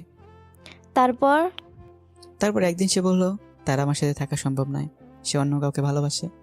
আপনি তাকে আটকাননি? না, কেন? কারণ জোর করে আটকালে ভালোবাসা পাওয়া যায় না। আর আমি ব্যর্থ ছিলাম, তাকে পর্যাপ্ত পরিমাণ ভালোবাসা দিতে পারিনি। তাই জন্য হয়তো সে অন্য কারো ভালোবাসার মায়ে জড়িয়েছে। ও, তবে সে আমায় ছেড়ে গেছে, এটাতে আমার কোনো দুঃখ নেই। কিন্তু সে টাকার জন্য আমায় ছেড়ে গেছে, এটাতে আমার খুব কষ্ট হয়। সে যদি ভালোবাসার জন্য আমায় ছেড়ে যেত, তবে আমি হাসি মুখে তাকে আজও স্মরণ করতাম। ও, তাহলে এটা আপনার প্রাক্তনের প্রতিযোগিতা? অভিযোগ না, এটা অভিমান বলতে পারেন। ভালোবাসা অভিযোগ বলতে কিচ্ছু হয় না, যা হয় সেটা অভিমান আর অনুভব। আর যদি অভিযোগ থাকে, তবে সেটা ভালোবাসার সম্পর্ক হতে পারে না। কেন? প্রিয় মানুষটার উপর তো অভিযোগ থাকতেই পারে। না, পারে না। অভিযোগ কেবল অপরাধীর উপরেই থাকে। হুম।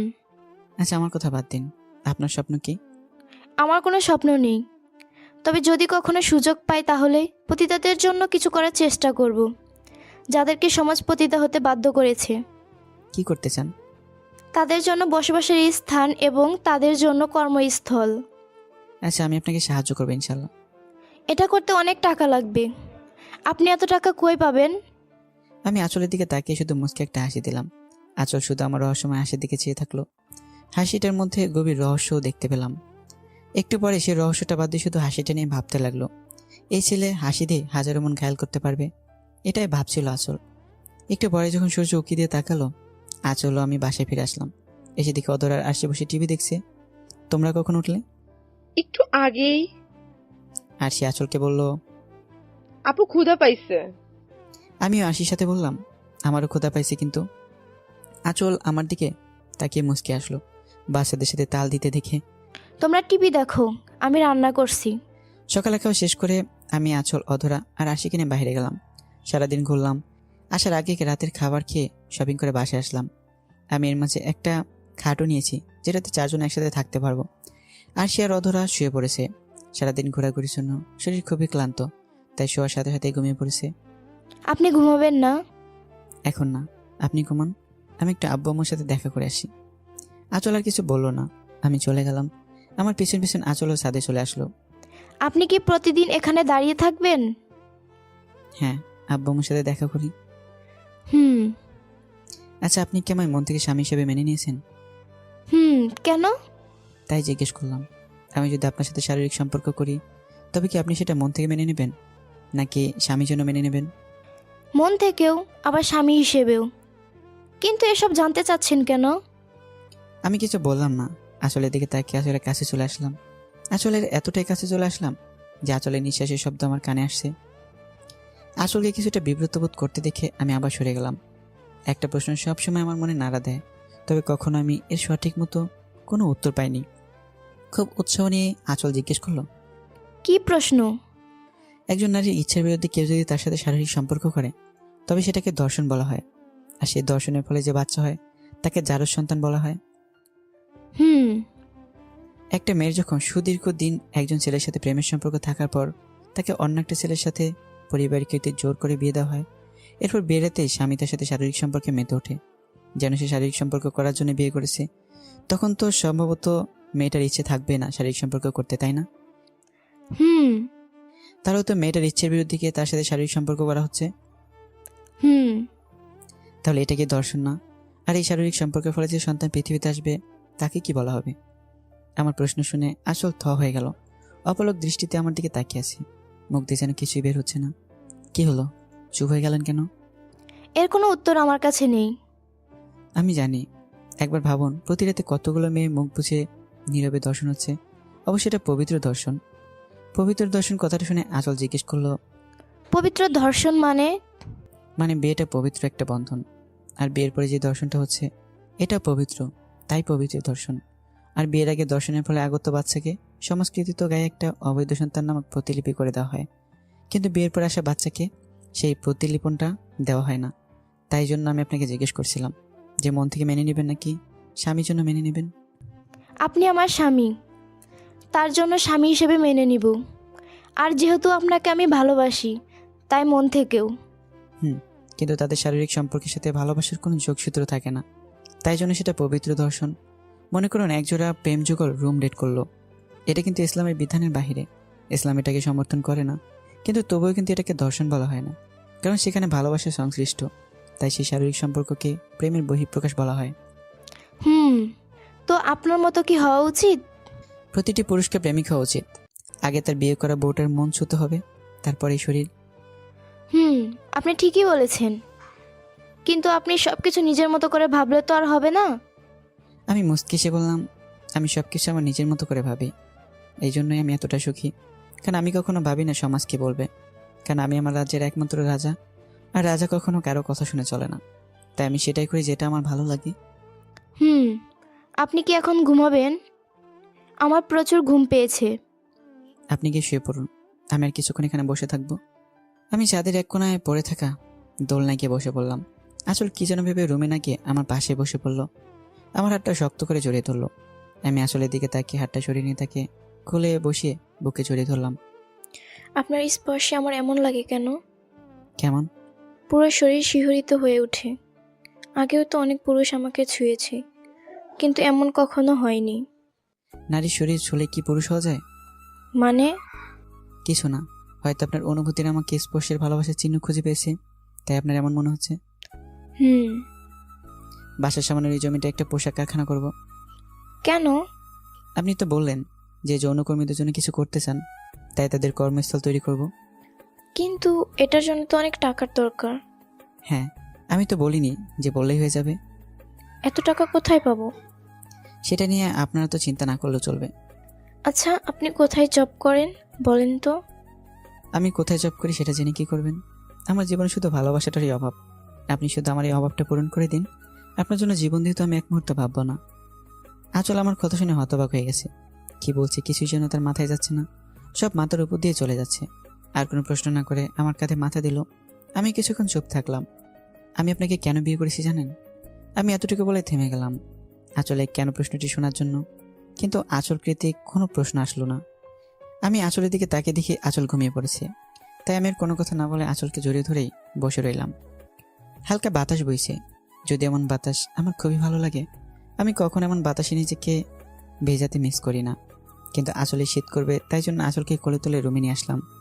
আঁচলকে এক পাশে শুয়ে দিয়ে অন্য পাশে আমি শুয়ে পড়লাম, মাঝে অধর আর আরশি। সকালে কারো কান্নার শব্দে ঘুম ভেঙে গেল। বিছানা ছেড়ে উঠে বাইরে এসে দেখি আরশি কান্না করছে, আর অধরে তার কান্না বন্ধ করার চেষ্টা করছে। আমি তাদের কাছে গিয়ে জিজ্ঞেস করলাম, কি হয়েছে আমার ছোট গিন্নির? অধরা বলল। আপু মারছে। সকাল সকাল পর কি হলো যে ও আরশিকে মারলো? তুমি কান্না করো না ছোট গিন্নি, আমি তোমার আপুকে আচ্ছা করে বকে দেবো। কে শোনে কার কথা? আরশি খেতেই যাচ্ছে, কোনো উপায় না পেয়ে ফ্রিজ থেকে চকলেট নিয়ে এসে আরশি আর অধরের হাতে দিলাম। এখন আরশি চুপ। আমি অধরাকে বললাম, তোমার আপু কোথায়? রান্নাঘরে। আচ্ছা তোমরা চকলেট খাও, আমি আসছি। আমি রান্নাঘরে দরজায় গিয়ে নক করলাম। আঁচল একবার তাকিয়ে বলল, ও আপনি? বলে আমি ভিতরে গেলাম। আঁচল রান্না করছে। আমার খুব ইচ্ছে করছে বউ রান্না করবে, আমি পিছন থেকে তাকে জড়িয়ে ধরবো, কিন্তু আর সে ইচ্ছে চাইলেই পূরণ করতে পারবো, অথচ সাহস পাচ্ছি না। নিজের মাঝে যে যুদ্ধ করতে লাগলাম। অতঃপর কি যেন ভেবে চোখ বন্ধ করে আঁচলে কোমর জড়িয়ে ধরলাম। আঁচলের সব কাজ নিমিষে বন্ধ হয়ে গেল। আঁচল মোটে এটার জন্য প্রস্তুত ছিল না। কিছু কি বলা উচিত আঁচলের, সে ভেবে পায় না। আঁচলের চোখ বেয়ে 2 ফোঁটা পানি গড়িয়ে আমার হাতে পড়ল। আমি আঁচলকে নিজের দিকে ঘুরিয়ে নিলাম। আপনি কান্না করছেন কেন? কই না তো। চোখে পানি নিয়ে আবার সে পানিকে লুকানোর মিথ্যা প্রচেষ্টা। কান্না করছেন কেন? আমার কপালে কি এত সুখ আছে? ওপরওয়ালা কার কপালে কি লিখে রেখেছে সেটা তো আমরা কেউ জানি না। হুম।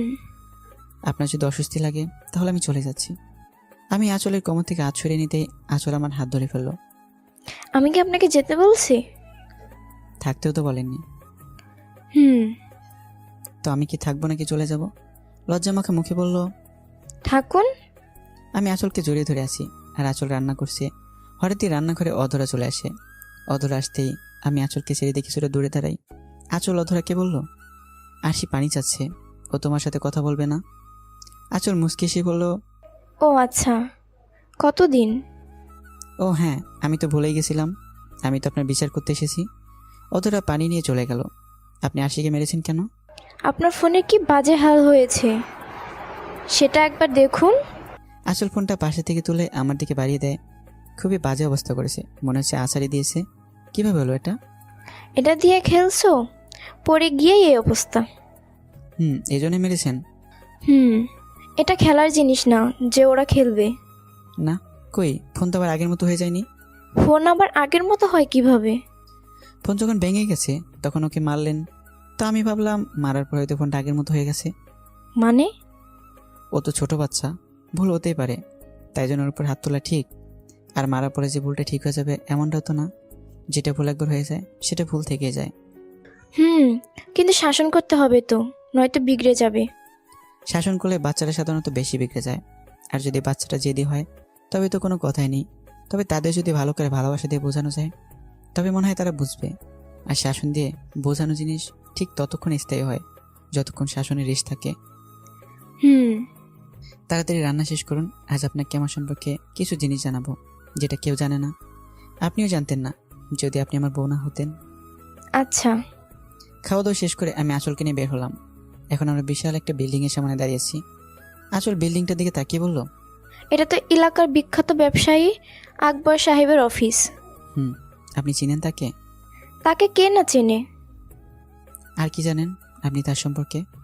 তিনি স্ট্রোক করে মারা যান। তার একজন ছেলে আছে। ওনার মৃত্যুর পরে ওনার ছেলে ব্যবসা দেখাশোনা করেন। অনেক কিছু জানেন দেখি। তার ছেলেকে কখনো দেখেছেন? না। আসুন ভিতরে যাই। না, আমি ভিতরে যাব না। আমি বেশ কয়েকবার বললেও কিন্তু কিছুতে আঁচল যেতে রাজি হলো না। এক প্রকার জোর করে আমি আঁচলকে নিয়ে ভিতরে গেলাম। ভিতরে যেতেই সবাই আমাকে সালাম দিচ্ছে। এটা দেখে আঁচল খুবই অবাক হয়ে গেল। একটু পরে যখন আমার বিয়ে আসলো তখন আঁচল নিজের মুখটা লুকানোর চেষ্টা করছে। আমি এটা লক্ষ্য করলাম। লোকটা যখন বলল, স্যার আপনি হঠাৎ অফিসে? আজ থেকে আমি আব্বুর কেবিনে বসবো, সব ব্যবস্থা করুন। ঠিক আছে স্যার, এটা তো আমাদের জন্য খুবই ভালো সংবাদ। আবরার স্যারের অবর্তমানে আমরা তার সন্তানকে পুরো সময়ের জন্য পাচ্ছি। এ কথা শুনে আঁচল রীতিমতো শকড। লোকটা কি বলছে এসব? স্যার আপনার সাথে উনি কে? ও আমার স্ত্রী। আমি আঁচলকে পরিচয় করে দেওয়ার সময় লোকটা আঁচলকে দেখে ফেলে। আমি আঁচলকে বাসায় পাঠিয়ে দিয়ে আমার বাবার কেবিনে বসলাম। একটু পরে আমার বিয়ের রুমে আসলো। স্যার আসবো? আসুন। স্যার একটা কথা বলি, যদি কিছু মনে না করেন তো। হ্যাঁ বলুন। ম্যাডামের সম্পর্কে সব খোঁজ নিয়ে তবে কি আপনি বিয়ে করেছেন? হ্যাঁ, কেন? না মানে উনি তো একজন। কি যৌনকর্মী এটাই বলতে চাচ্ছেন তো? না মানে, হ্যাঁ স্যার। আপনি কি করে জানলেন? আগে নিজের চরিত্র ঠিক করুন। আর হ্যাঁ, আমি সব কিছু জেনেই বিয়ে করেছি। পরবর্তী কোনোদিন আমার বউ নিয়ে কিছু বলতে আসবেন না। তার অতীতের সাথে আমার কোনো সম্পর্ক নেই। আমি তার বর্তমান আর ভবিষ্যৎ, বুঝেছেন? মাথা নিচু করেই বলল, আপনি আসুন। লোকটা চলে গেল। আমি এখন বুঝতে পারলাম আঁচল কেন ভিতরে আসতে চায়নি। সেদিন অফিস শেষ করে একতরা ফুল আর কিছু চকলেট নিয়ে বাসায় গেলাম। পিচ্চিরা খেয়ে ঘুমিয়ে গেছে। বাসায় কোথাও আঁচল নেই। চাঁদিকে দিকে আঁচল দাঁড়িয়েছে। পিছন দিকে আঁচলকে জড়িয়ে ধরতে আঁচল থমকে ওঠে। মুখ ফিরে তাকাতেই আমি আঁচলের চোখে পানি দেখলাম। কান্না করছেন কেন? আজ আমার জন্য আপনাকে আপনার কলিংয়ের সামনে। আমি কি আপনাকে সেটা নিয়ে কিছু বলেছি? না, কিন্তু কোনো কিন্তু নয়। আর আমি সব কিছু জেনে আপনাকে বিয়ে করেছি। আপনি আবরার সাহেবের ছেলে বলেননি তো? কেন? যখন খুব ছোট ছিলাম তখন আম্মু মারা যায়। এরপর থেকে ভালোবাসা জিনিসটা কি সেটা ভালোভাবে বুঝে উঠতে পারিনি। আব্বু সবসময় বাইরে থাকতো। তখন দেখেছি সবাই শুধু আমার টাকার জন্য আমার কাছে আসতো, কেউ ভালোবাসার জন্য কাছে আসেনি।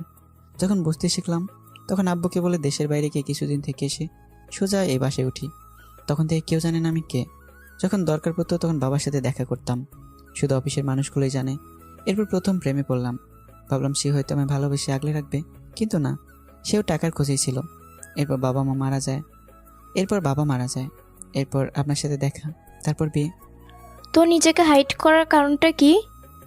আমি এমন একজনকে নিজের জীবনের সাথে জড়াতে চেয়েছিলাম যে টাকা কেনা আমায় ভালোবাসবে। আমায় ছুঁড়ে ফেলে দিবেন না তো? কেন? বড়লোক মানুষ তো এটাই করে, প্রয়োজন শেষে তাকে ছুঁড়ে ফেলে দেয়। যদি তাই হতো তবে তোমায় টাকা দিয়ে নিয়ে আসতাম, বিয়ে করে নয়। এখন থেকে মাথা নিচু করে নয়, উঁচু করে চলবেন। আর হ্যাঁ, আমি আপনার চোখে আমার জন্য ভালোবাসা দেখতে পাই। কেন জানি না আপনার স্পর্শে আমার কোমর প্রাণ খুঁজে পাই। তাই জন্য আপনাকে আমার ভালো লাগে। আর ভালো লাগে জন্যই ভালোবাসি। ভালোবাসাকে ভালোবাসতে আমার ভালো লাগে। আমার কথাটা শেষ হতেই আঁচল আমাকে জড়িয়ে ধরলো। এই জন্য এক বুক প্রশান্তি। দুটো ঢেউ কিনারা খুঁজে পেল। এভাবেই চলুক আমাদের আগামীর পথ চলা। সুখে যেন থাকতে পারি। আর সুখে থাকুক সব ভালোবাসা। সবাই আমাদের জন্য দোয়া করবেন। পরবর্তী গল্পের জন্য অপেক্ষায় থাকবেন। আল্লাহ হাফিজ।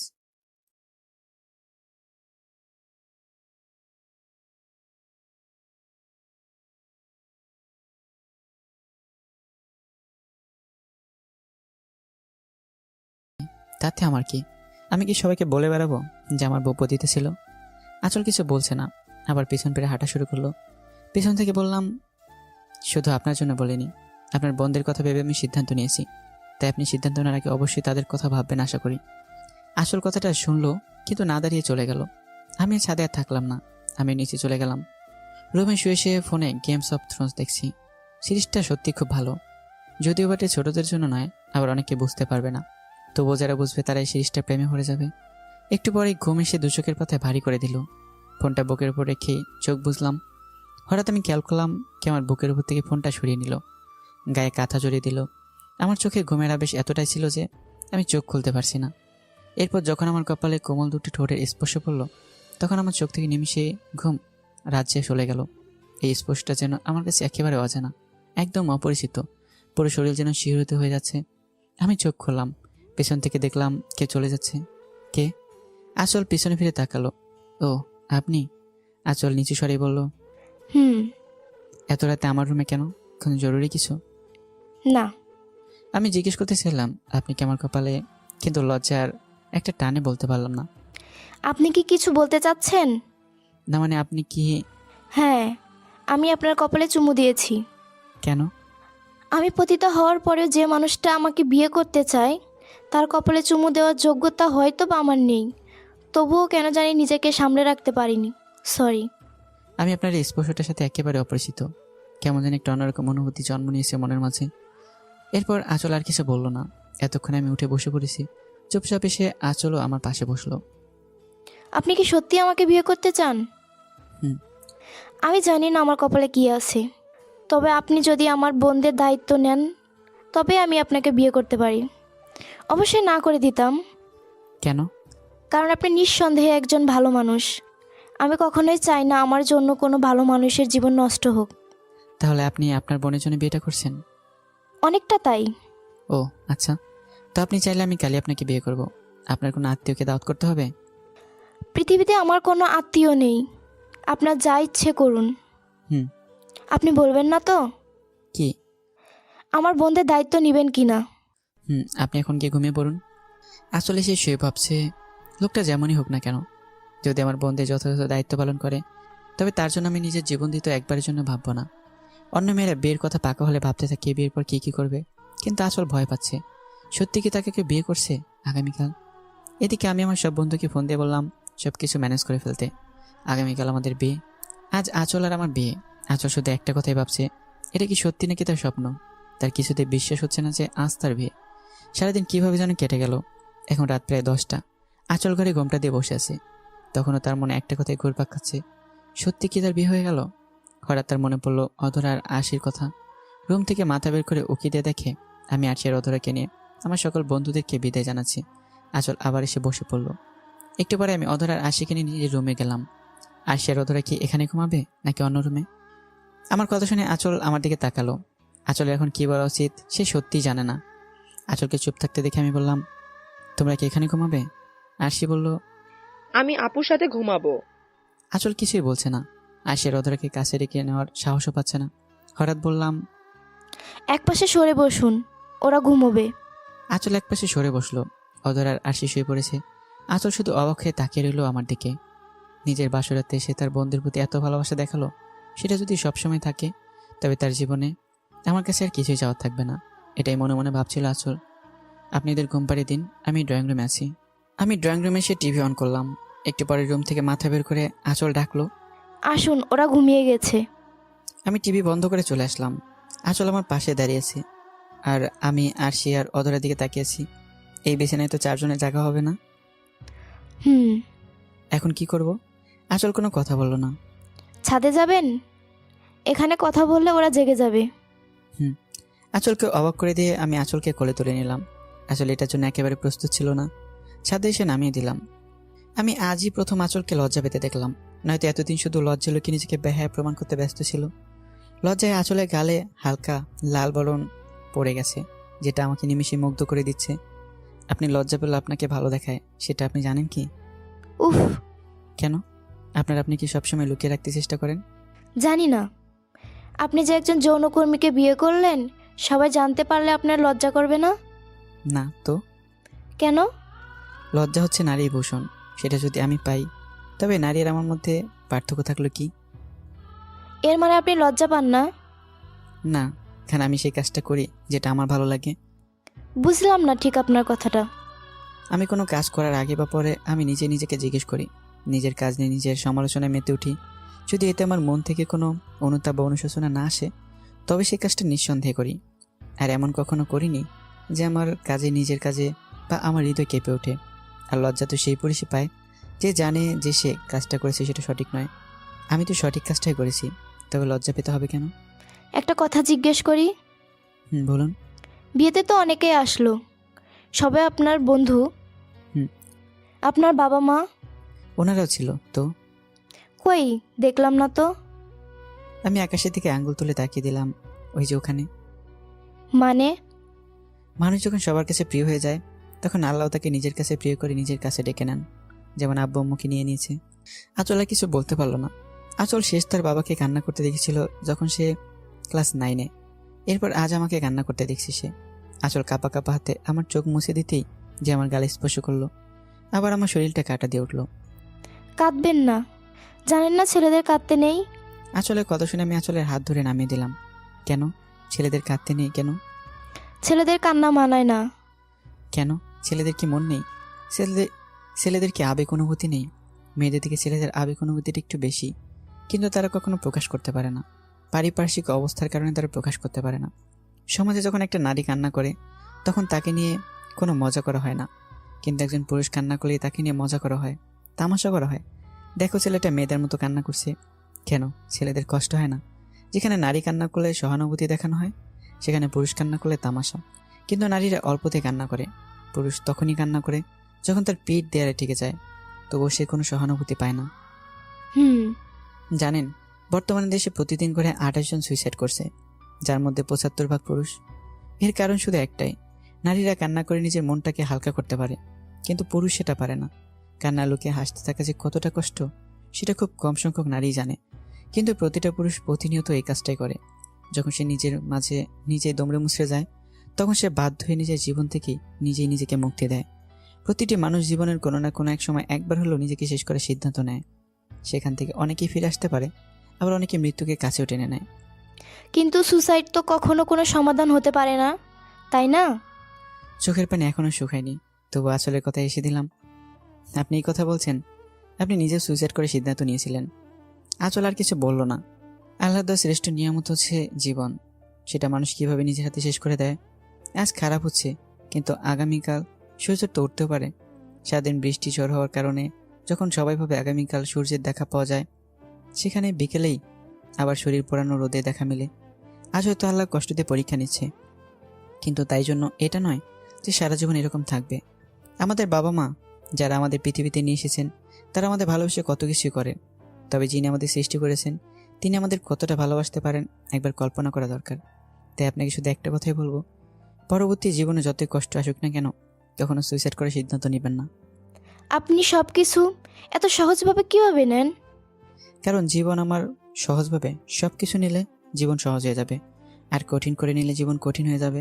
তাই কি দরকার জীবন কঠিন করার? ঘুমাবেন না?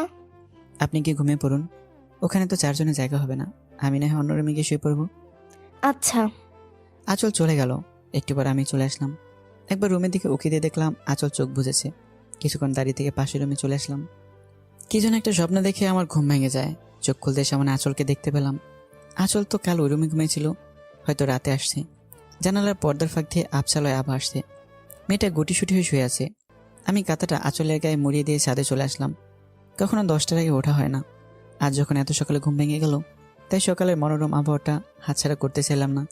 ছাদে এসে 2 হাত মিলে দাঁড়ালাম, মুক্ত বিহঙ্গ। যদি উঠতে পারতাম, তবে এক পলকে এই মৃত শহরের এ পাশ থেকে অন্য পাশে ছুঁয়ে আসতাম। অনেকদিন বুক ডাউন দেওয়া হয় না, আজ দেখি কয়টা দিতে পারি। কিন্তু না, 3 বার দেওয়ার পর ওখানেই শুয়ে পড়লাম। এগুলো প্রতিদিন অনুশীলনের ব্যাপার, হঠাৎ হবে না। আপনার চা। কথাটা শুনে আমি রীতিমতো ভয় পেয়ে গেলাম। পিছনে তাকে দেখি আঁচল চা হাতে দাঁড়িয়েছে। আপনি কখন উঠলেন? যখন আপনি উঠেছেন। ও, সকালে পরিবেশটা সুন্দর না? চলো না হেঁটে আসি একটু। আমি কথাটা বলে আঁচলের মুখের দিকে তাকিয়েছি তার অভয় পাওয়ার জন্য। আঁচল মুচকে এসে বলল, আচ্ছা চলুন। ব্যস্ত শহর ঘুমের কোলে, রাস্তায় কুকুরটিও তার পরিবার নিয়ে করে শুয়ে আছে। মাঝে মাঝে 2-1 জন মানুষের দেখা মিলেছে, তারা হয়তো তাদের মতো হঠাৎ ভোরের সাথী, নয়তো বহুমুখী রোগ গ্রহণকারী। শেষ কলেজ জীবন এভাবে ভোরের রাস্তা দিয়ে হেঁটেছি। আমি কথাটা বলে আঁচলের দিকে তাকালাম। এরপর আর কখনো হাঁটেননি? না, কলেজ জীবনে একটা মেয়ের পিছন পিছন আসতাম, তাই ভোরে উঠে তার পিছু নিতাম। তখন সে প্রাইভেটে যেত। কথাটা শুনে আঁচলে কেমন যেন একটু খারাপ লাগছে। আমি কেন অন্য মেয়ের পিছনে পিছনে যাব?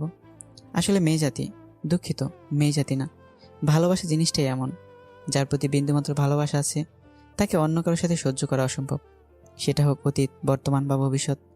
অনিশ্চিত শর্তেও আঁচল জিজ্ঞেস করলো, মেয়েটার সাথে প্রেমও হয়ে যায়? ওটা ছিল আমার জীবনের প্রথম আর শেষ প্রেম। এরপর তো আপনাকে বিয়ে করলাম। ছাড়াছাড়ি হলো কিভাবে? আমি ওকে বলেছিলাম কখনো ওটা ভেবে আমার সাথে সম্পর্ক কন্টিনিউ করবা না, যে তুমি চলে গেলে আমি কষ্ট পাবো। ততদিন পর্যন্ত ভালোবাসবা যতদিন তোমার মনে আমার জন্য ভালোবাসা থাকবে। আর যদি কখনো তোমার জীবনে অন্য কেউ আসে, তবে তুমি প্রথম আমায় জানাবে। তারপর একদিন সে বলল তার আমার সাথে থাকা সম্ভব নয়, সে অন্য কাউকে ভালোবাসে। আপনি তাকে আটকাননি? না। কেন? কারণ জোর করে আটকালে ভালোবাসা পাওয়া যায় না, আর আমি ব্যর্থ ছিলাম। তাকে পর্যাপ্ত পরিমাণ ভালোবাসা দিতে পারিনি, তাই জন্য হয়তো সে অন্য কারো ভালোবাসার মায়ে জড়িয়েছে। ও, তবে সে আমায় ছেড়ে গেছে, এটাতে আমার কোনো দুঃখ নেই। কিন্তু সে টাকার জন্য আমায় ছেড়ে গেছে, এটাতে আমার খুব কষ্ট হয়। সে যদি ভালোবাসার জন্য আমায় ছেড়ে যেত, তবে আমি হাসি মুখে তাকে আজও স্মরণ করতাম। ও, তাহলে এটা আপনার প্রাক্তনের প্রতিযোগিতা? অভিযোগ না, এটা অভিমান বলতে পারেন। ভালোবাসা অভিযোগ বলতে কিচ্ছু হয় না, যা হয় সেটা অভিমান আর অনুভব। আর যদি অভিযোগ থাকে, তবে সেটা ভালোবাসার সম্পর্ক হতে পারে না। কেন? প্রিয় মানুষটার উপর তো অভিযোগ থাকতেই পারে। না, পারে না। অভিযোগ কেবল অপরাধীর উপরেই থাকে। আচ্ছা, আমার কথা বাদ দিন, আপনার স্বপ্ন কি? আমার কোনো স্বপ্ন নেই, তবে যদি কখনো সুযোগ পাই তাহলে পতিতাদের জন্য কিছু করার চেষ্টা করব। যাদেরকে সমাজ পতিতা হতে বাধ্য করেছে। কি করতে চান? তাদের জন্য বসবাসের স্থান এবং তাদের জন্য কর্মস্থল। আচ্ছা, আমি আপনাকে সাহায্য করবো ইনশাল্লাহ। এটা করতে অনেক টাকা লাগবে। আপনি এত টাকা কই পাবেন? আমি আঁচলের দিকে তাকিয়ে শুধু মুচকে একটা হাসি দিলাম। আঁচল শুধু আমার রহস্যময় হাসির দিকে চেয়ে থাকলো। হাসিটার মধ্যে গভীর রহস্যও দেখতে পেলাম। একটু পরে সে রহস্যটা বাদ দিয়ে শুধু হাসিটা নিয়ে ভাবতে লাগলো, এই ছেলে হাসি দিয়ে হাজারো মন ঘায়াল করতে পারবে, এটাই ভাবছিল আঁচল। একটু পরে যখন সূর্য উকি দিয়ে তাকালো, আঁচলও আমি বাসায় ফিরে আসলাম। এসে দেখি অধর আর আরশি বসে টিভি দেখছে। তোমরা কখন উঠলে? একটু আগেই। আরশি আঁচলকে বলল। আপু ক্ষুধা পাইছে। আমিও আরশির সাথে বললাম, আমারও ক্ষুধা পাইছে। কিন্তু আঁচল আমার দিকে তাকিয়ে মুচকে আসলো বাচ্চাদের সাথে তাল দিতে দেখে। তোমরা টিভি দেখো, আমি রান্না করছি। সকালে খাওয়া শেষ করে আমি আঁচল, অধরা আর আশিকে নিয়ে বাইরে গেলাম। সারাদিন ঘুরলাম। আসার আগে রাতের খাবার খেয়ে শপিং করে বাসায় আসলাম। আমি এর মাঝে একটা খাটও নিয়েছি যেটাতে 4 জন একসাথে থাকতে পারবো। আরশি আর অধরা শুয়ে পড়েছে। সারাদিন ঘোরাঘুরির জন্য শরীর খুবই ক্লান্ত, তাই শোয়ার সাথে সাথে ঘুমিয়ে পড়েছে। আপনি ঘুমাবেন না? এখন না, আপনি ঘুমান, আমি একটু আব্বু আম্মুর সাথে দেখা করে আসি। আঁচল আর কিছু বললো না, আমি চলে গেলাম। আমার পিছন পিছন আঁচলও ছাদে চলে আসলো। আপনি কি প্রতিদিন এখানে দাঁড়িয়ে থাকবেন? হ্যাঁ, আব্বু আম্মুর সাথে দেখা করি। হুম। আচ্ছা, আপনি কি আমার মন থেকে স্বামী হিসেবে মেনে নিয়েছেন? কেন? তাই জিজ্ঞেস করলাম। আমি যদি আপনার সাথে শারীরিক সম্পর্ক করি, তবে কি আপনি সেটা মন থেকে মেনে নেবেন, নাকি স্বামীর জন্য মেনে নেবেন? মন থেকেও, আবার স্বামী হিসেবেও। কিন্তু এসব জানতে চাচ্ছেন কেন? আমি কিছু বললাম না। আসলে দিকে তাকিয়ে আঁচলের কাছে চলে আসলাম। আঁচলের এতটাই কাছে চলে আসলাম যে আঁচলের নিঃশ্বাসের শব্দ আমার কানে আসছে। আঁচলকে কিছুটা বিব্রত বোধ করতে দেখে আমি আবার সরে গেলাম। একটা প্রশ্ন সবসময় আমার মনে নাড়া দেয়, তবে কখনো আমি এর সঠিক মতো কোনো উত্তর পাইনি। খুব উৎসাহ নিয়ে আঁচল জিজ্ঞেস করলো, কি প্রশ্ন? একজন নারীর ইচ্ছার বিরুদ্ধে কেউ যদি তার সাথে শারীরিক সম্পর্ক করে, তবে সেটাকে দর্শন বলা হয়। আর সেই দর্শনের ফলে যে বাচ্চা হয় তাকে জারজ সন্তান বলা হয়। একটা মেয়ের যখন সুদীর্ঘ দিন একজন ছেলের সাথে প্রেমের সম্পর্ক থাকার পর তাকে অন্য একটা ছেলের সাথে পরিবারকে জোর করে বিয়ে দেওয়া হয়, এরপর বিয়েতে স্বামী তার সাথে শারীরিক সম্পর্কে মেতে ওঠে, যেন সে শারীরিক সম্পর্ক করার জন্য বিয়ে করেছে, তখন তো সম্ভবত মেয়েটার ইচ্ছে থাকবে না শারীরিক সম্পর্ক করতে, তাই না? তাহলে তো মেয়েটার ইচ্ছের বিরুদ্ধে গিয়ে তার সাথে শারীরিক সম্পর্ক করা হচ্ছে। তাহলে এটা কি দর্শন না? আর এই শারীরিক সম্পর্কের ফলে যে সন্তান পৃথিবীতে আসবে তাকে কি বলা হবে? আমার প্রশ্ন শুনে আসল থ হয়ে গেল। অপলক দৃষ্টিতে আমার দিকে তাকিয়ে আছে, মুখ দিয়ে যেন কিছুই বের হচ্ছে না। কি হলো, চুপ হয়ে গেলেন কেন? এর কোনো উত্তর আমার কাছে নেই। আমি জানি। একবার ভাবুন, প্রতি রাতে কতগুলো মেয়ে মুখ বুঝে নীরবে দর্শন হচ্ছে। অবশ্যই এটা পবিত্র দর্শন। পবিত্র দর্শন কথাটা শুনে আঁচল জিজ্ঞেস করলো, পবিত্র ধর্ষণ মানে? মানে বিয়েটা পবিত্র একটা বন্ধন, আর বিয়ের পরে যে দর্শনটা হচ্ছে এটা পবিত্র, তাই পবিত্র দর্শন। আর বিয়ের আগে দর্শনের ফলে আগত বাচ্চাকে সংস্কৃতিত গায়ে একটা অবৈধ সন্তান নামক প্রতিলিপি করে দেওয়া হয়, কিন্তু বিয়ের পর আসা বাচ্চাকে সেই প্রতিলিপনটা দেওয়া হয় না। তাই জন্য আমি আপনাকে জিজ্ঞেস করছিলাম যে মন থেকে মেনে নেবেন নাকি স্বামীর জন্য মেনে নেবেন। আপনি আমার স্বামী, তার জন্য স্বামী হিসেবে মেনে নিব। আর যেহেতু আপনাকে আমি ভালোবাসি, তাই মন থেকেও। কিন্তু তাদের শারীরিক সম্পর্কের সাথে ভালোবাসার কোনো যোগসূত্র থাকে না, তাই জন্য সেটা পবিত্র দর্শন।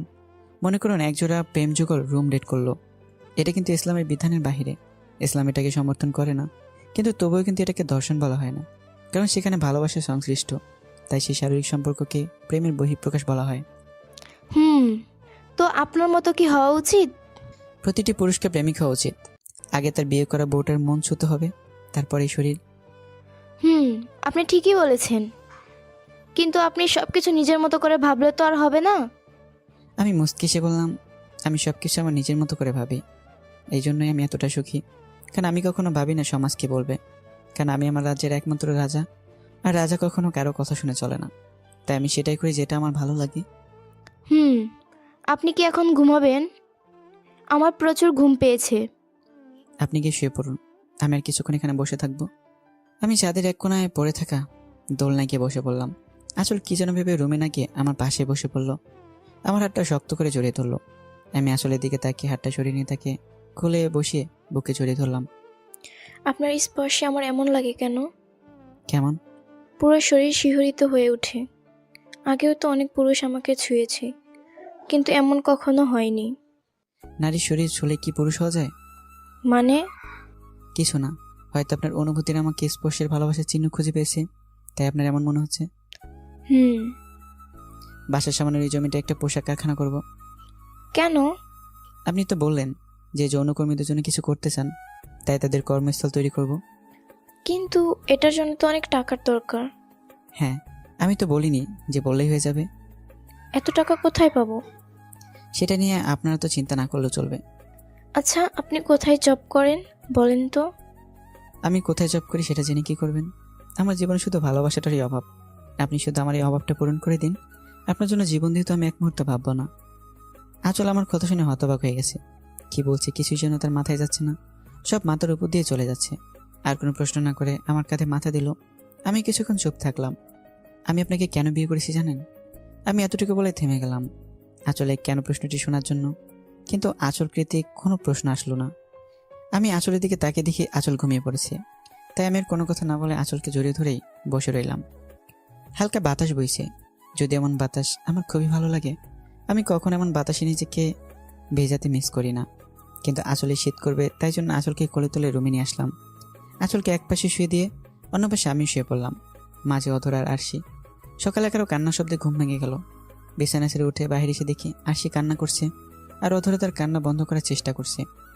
আমি তাদের কাছে গিয়ে জিজ্ঞেস করলাম, কি হয়েছে আমার ছোট গিন্নির? অধরা বলল, আপু মারছি।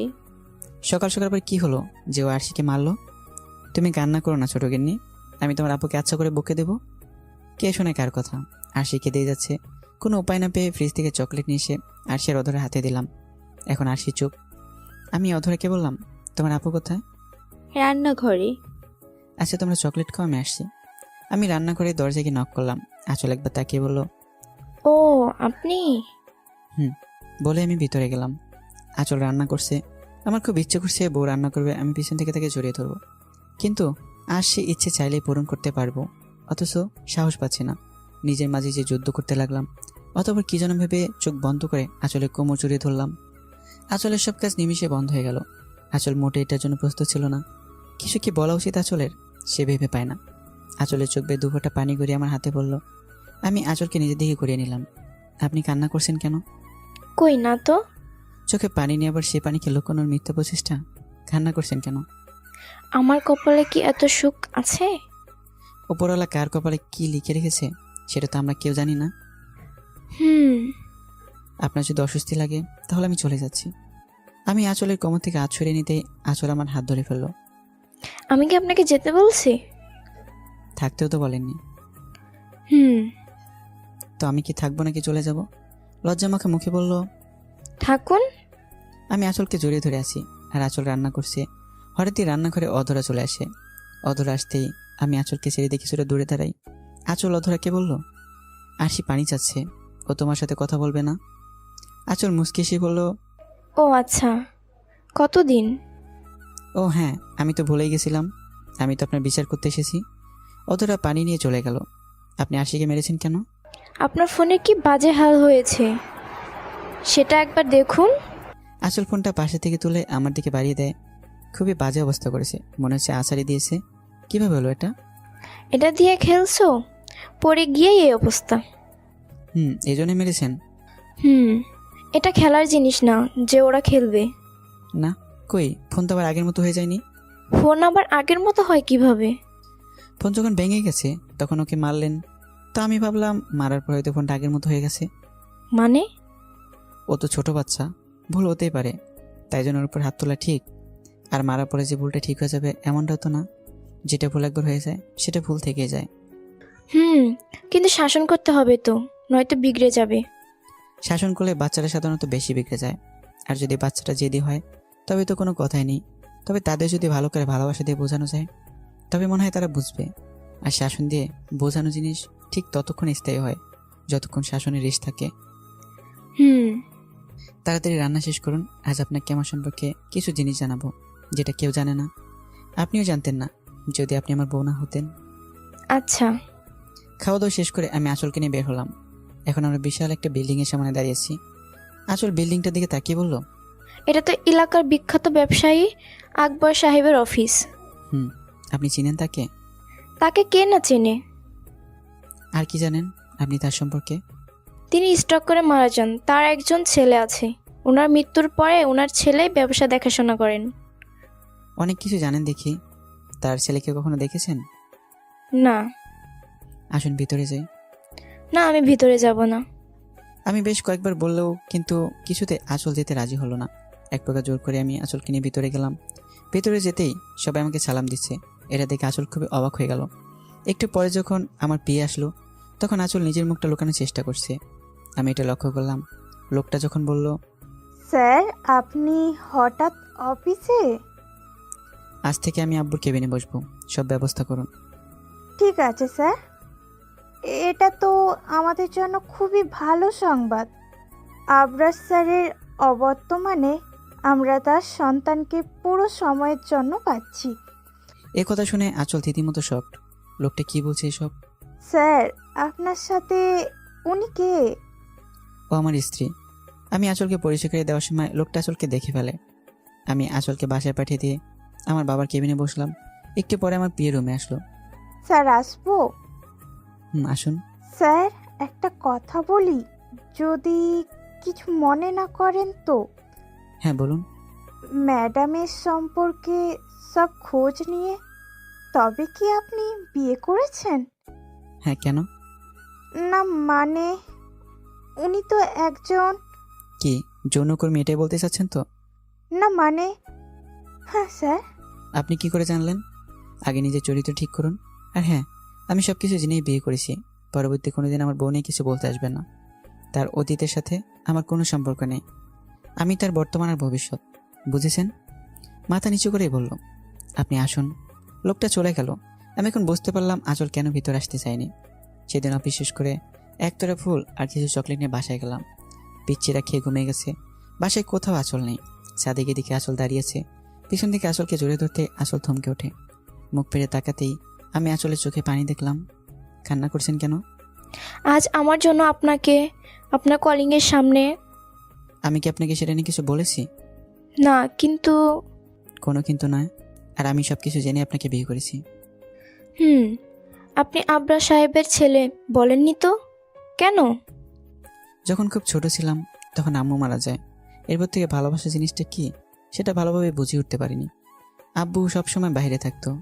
তখন দেখেছি সবাই শুধু আমার টাকার জন্য আমার কাছে আসতো, কেউ ভালোবাসার জন্য কাছে আসেনি। যখন বুঝতে শিখলাম তখন আব্বুকে বলে দেশের বাইরে গিয়ে কিছুদিন থেকে এসে সোজা এই বাসায় উঠি। তখন থেকে কেউ জানে না আমি কে। যখন দরকার পড়তো তখন বাবার সাথে দেখা করতাম, শুধু অফিসের মানুষগুলোই জানে। এরপর প্রথম প্রেমে পড়লাম। ভাবলাম সে হয়তো আমায় ভালোবেসে আগলে রাখবে, কিন্তু না, সেও টাকার খোঁজেই ছিল। এরপর বাবা মারা যায়। এরপর আপনার সাথে দেখা, তারপর বিয়ে। তো নিজেকে হাইড করার কারণটা কি? আমি এমন একজনকে নিজের জীবনের সাথে জড়াতে চেয়েছিলাম যে টাকা কেনা আমায় ভালোবাসবে। আমায় ছুঁড়ে ফেলে দিবেন না তো? কেন? বড়লোক মানুষ তো এটাই করে, প্রয়োজন শেষে তাকে ছুঁড়ে ফেলে দেয়। যদি তাই হতো তবে তোমায় টাকা দিয়ে নিয়ে আসতাম, বিয়ে করে নয়। এখন থেকে মাথা নিচু করে নয়, উঁচু করে চলবেন। আর হ্যাঁ, আমি আপনার চোখে আমার জন্য ভালোবাসা দেখতে পাই। কেন জানি না আপনার স্পর্শে আমার কোমর প্রাণ খুঁজে পাই। তাই জন্য আপনাকে আমার ভালো লাগে। আর ভালো লাগে জন্যই ভালোবাসি। ভালোবাসাকে ভালোবাসতে আমার ভালো লাগে। আমার কথাটা শেষ হতেই আঁচল আমাকে জড়িয়ে ধরলো। এই জন্য এক বুক প্রশান্তি। দুটো ঢেউ কিনারা খুঁজে পেল। এভাবেই চলুক আমাদের আগামীর পথ চলা। সুখে যেন থাকতে পারি। আর সুখে থাকুক সব ভালোবাসা। সবাই আমাদের জন্য দোয়া করবেন। পরবর্তী গল্পের জন্য অপেক্ষায় থাকবেন। আল্লাহ হাফিজ।